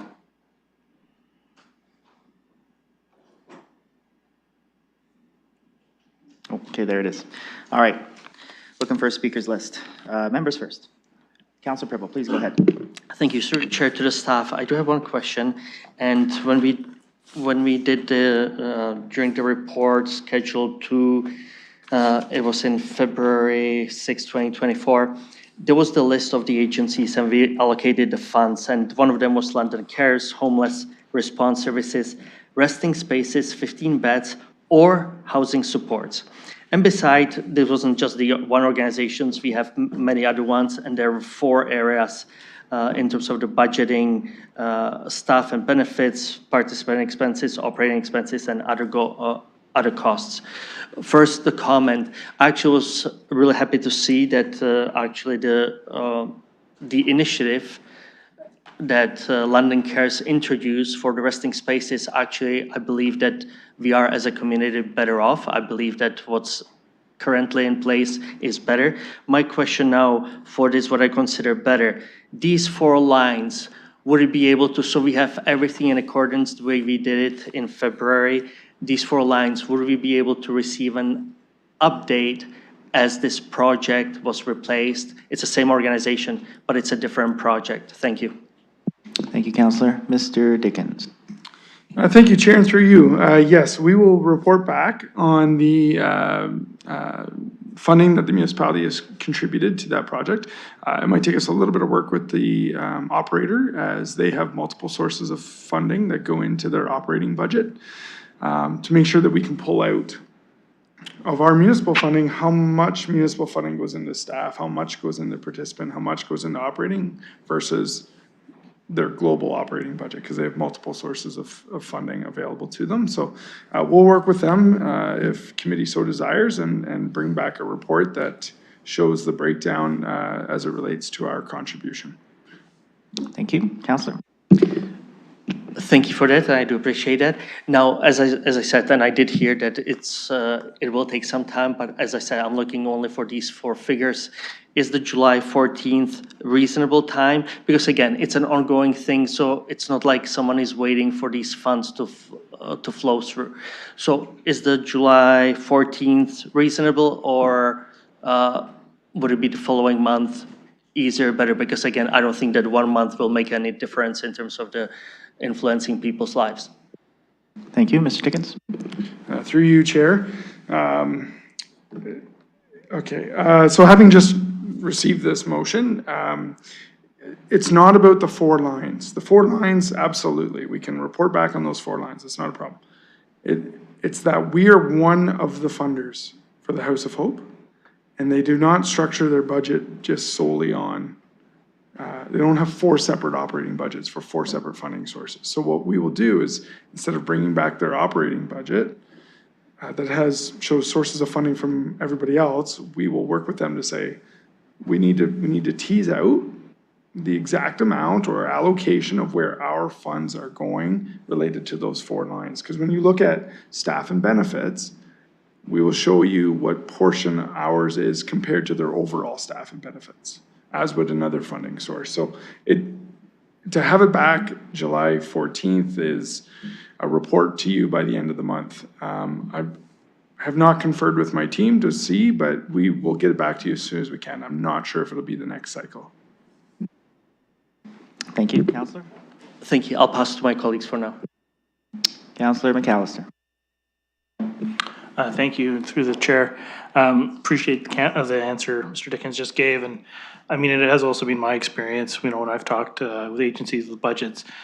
We have to remember, these are mixed models in terms of funding. So again, it's a snapshot of what we're providing. I mean, if you just want to see the figures, like, that's fine, but like, to me, what I find difficult about this is, to me, there's this perception of like micromanagement, to be honest, where we're going to try to direct the operational budget based on what we're providing. And to be honest, a lot of these organizations do not solely operate on our money. Some of them do receive a large portion, but at the end of the day, we only have a certain percentage put into these budgets. And I don't personally see a lot of value, again, in doing that. I understand the calls for accountability and transparency, but finding these things is not the problem. I feel like there's more of an issue in terms of how you want the money directed. And that's the job of council, and if that's what wants to be done, then that's fine. But like, unless I'm seeing things coming forward saying that we want to use the money differently, I don't see a lot of value in just nitpicking at a municipal contribution to a budget when it is purely just a snapshot of one part of a budget and doesn't reflect the overall budget of an organization. Thank you, Counselor. Counselor Tresso? Thank you very much through the chair to follow that up. I felt that the staff report gave me the information that I needed. And I think the recommendation here, which was staff report dated be received, was sufficient. And we put a lot of demands on this staff. And you haven't seen a lot of it that's going to be coming soon too. But I just want to say, I just don't see the point of this. I just think that the staff report was adequate, and I'm not going to be supporting this amendment. And I like to get as much information from staff as I can, but once again, I find that it is often useful to, I don't want to sound like a broken record, but just ask. So I'm not going to support this amendment. I don't want to be micromanaging staff. I know that there's a balance between the amount of information that we get and then when we come back and ask for again. But I felt that this particular staff report was adequate at this time, based on what the situation is. So I'll be voting no on this amendment. Thank you, Counselor. So I have myself next on the speakers list, so I'm going to have to pass this over to the Vice Chair one more time, just to be procedurally correct. You're really making me work for this today, okay? I apologize, and I will say this is an amendment, so, oh, it's not, okay, I'll get there in a second. Just, if you can just recognize me. Okay, I have the chair, and go ahead. Thank you. Presiding Officer, so I got some questions on this one. Originally, like, this report came from a motion from this committee or this council from, I believe it was in the author's letter for March 26, 2024, is that correct? To staff, go ahead. Thank you, and through you, Mr. Chair, yes, that's correct. Okay, and that motion, I'm looking at it, and it's looking to bring back to one of the committees, cost breakdowns of this new highly supportive housing program and/or draft operating budget. So that's the motion that has brought this one back. So like looking at that motion did not specifically point to any municipal expenditures going towards the House of Hope or anything specific like that. It was a little general and vague, and I do see that the report that has come back, even though it has given us the House of Hope, I guess an average of the stats of the data. It does fit this motion. This motion is satisfied with the report that we got back. So I'm a little, and when I say a little, I mean a lot, hesitant to duplicate the work yet again and have another report come back to another committee and have us hear this again, because we're discussing it here. If we were to approve this motion, we would discuss it here. After discussing it at that last committee, it would go to council, we would discuss it again, then it would come back to this committee to discuss again. then back to council. So I feel like that's a huge redundancy in our work, and like we've already heard from the member, from I think Councilor Trusso, you know, we're just doing the same work again and again and again. I don't think that's a very efficient use of our resources. I also see, you know, I guess my big question would be like, what's the purpose? What's the purpose of this motion? Like, really, I understand what the motion says, whereas we want to look at cost breakdowns or draft operational budgets, which seems a little close, quite close to the motion that we had originally. But just that further motion, I need to know. Like, I still don't understand what is the real purpose of this. So with that, and just kind of with what other members of committee has said, I'm not going to support this motion either. So I guess I'll keep my comments there just to be concise on time because I want to get out of here. So I'll go back to the presiding officer.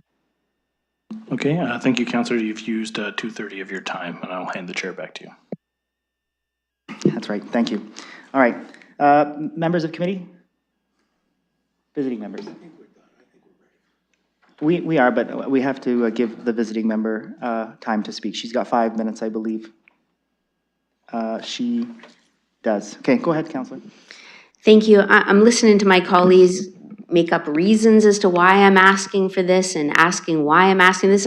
You know, I'm reachable by phone as well, just to let you know that I could answer questions. But this was just what was passed by council last year, that there was a schedule where we had the 4 breakdown between wages, participant expenses, operating expenses, and admin for all of the services and all of the service providers that we funded for 2 years. And council supported a motion that just said, yes, we switched from the 15 resting spaces on Horton to 24 spaces at the House of Hope, and council supported getting an updated schedule of those 4 lines for the $2.7 million that we allocated.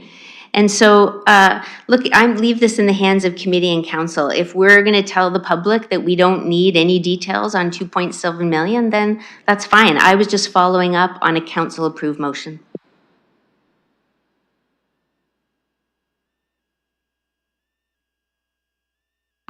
Okay, thank you, Councillor. Members of committee, last call, visiting members. Oh, right, sorry, Councillor Pribble. You have 3 minutes and 9 seconds. Thank you. The report we received February 6, 24, I thought it was a fantastic report, the schedule too. It showed us where the money goes, what initiatives there are. And yes, absolutely, that there are organizations that receive different levels of government funding. For me, when I divided number of beds, number of services, I could do a comparison. And if there was something that was way off, then I followed up and I was trying to find out, okay, how come it's way off? Is it provincial? Is it federal funding?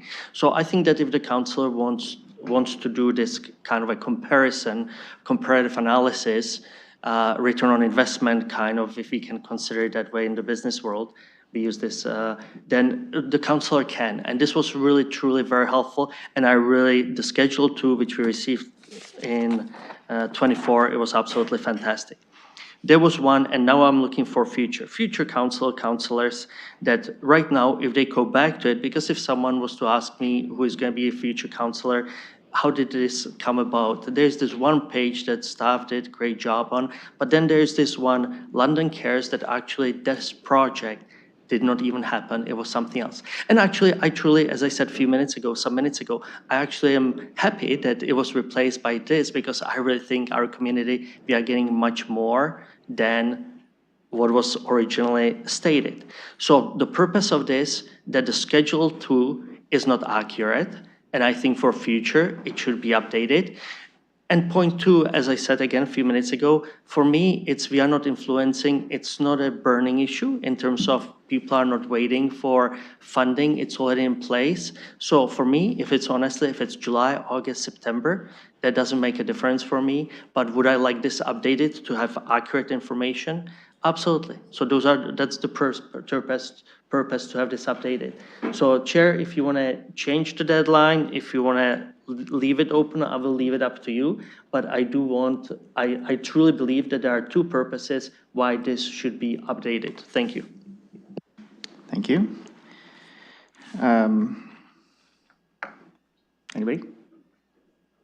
Let's call the question.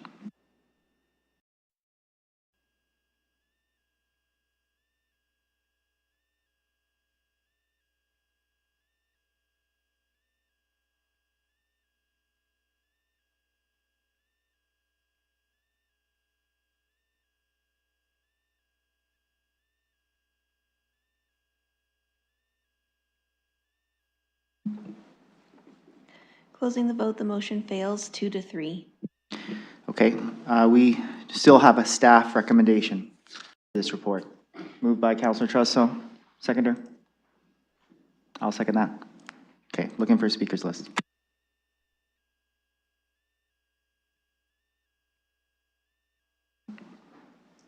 Visiting members? Okay, last call. Okay, let's call the question.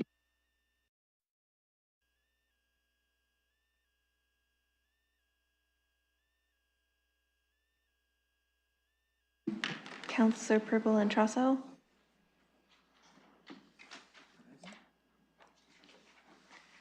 Closing the vote, the motion carries 5-0. Okay, that's it for direction. That leaves us to deferred matters, additional business. None? Just conferring with committee, nothing? Okay. That leaves us to adjournment. Looking for a motion to adjourn. Moved by Counselor Trusso, seconded by Counselor Cuddy and McAllister and Pribble. All those in favor? Hands. All those opposed? That motion carries. We're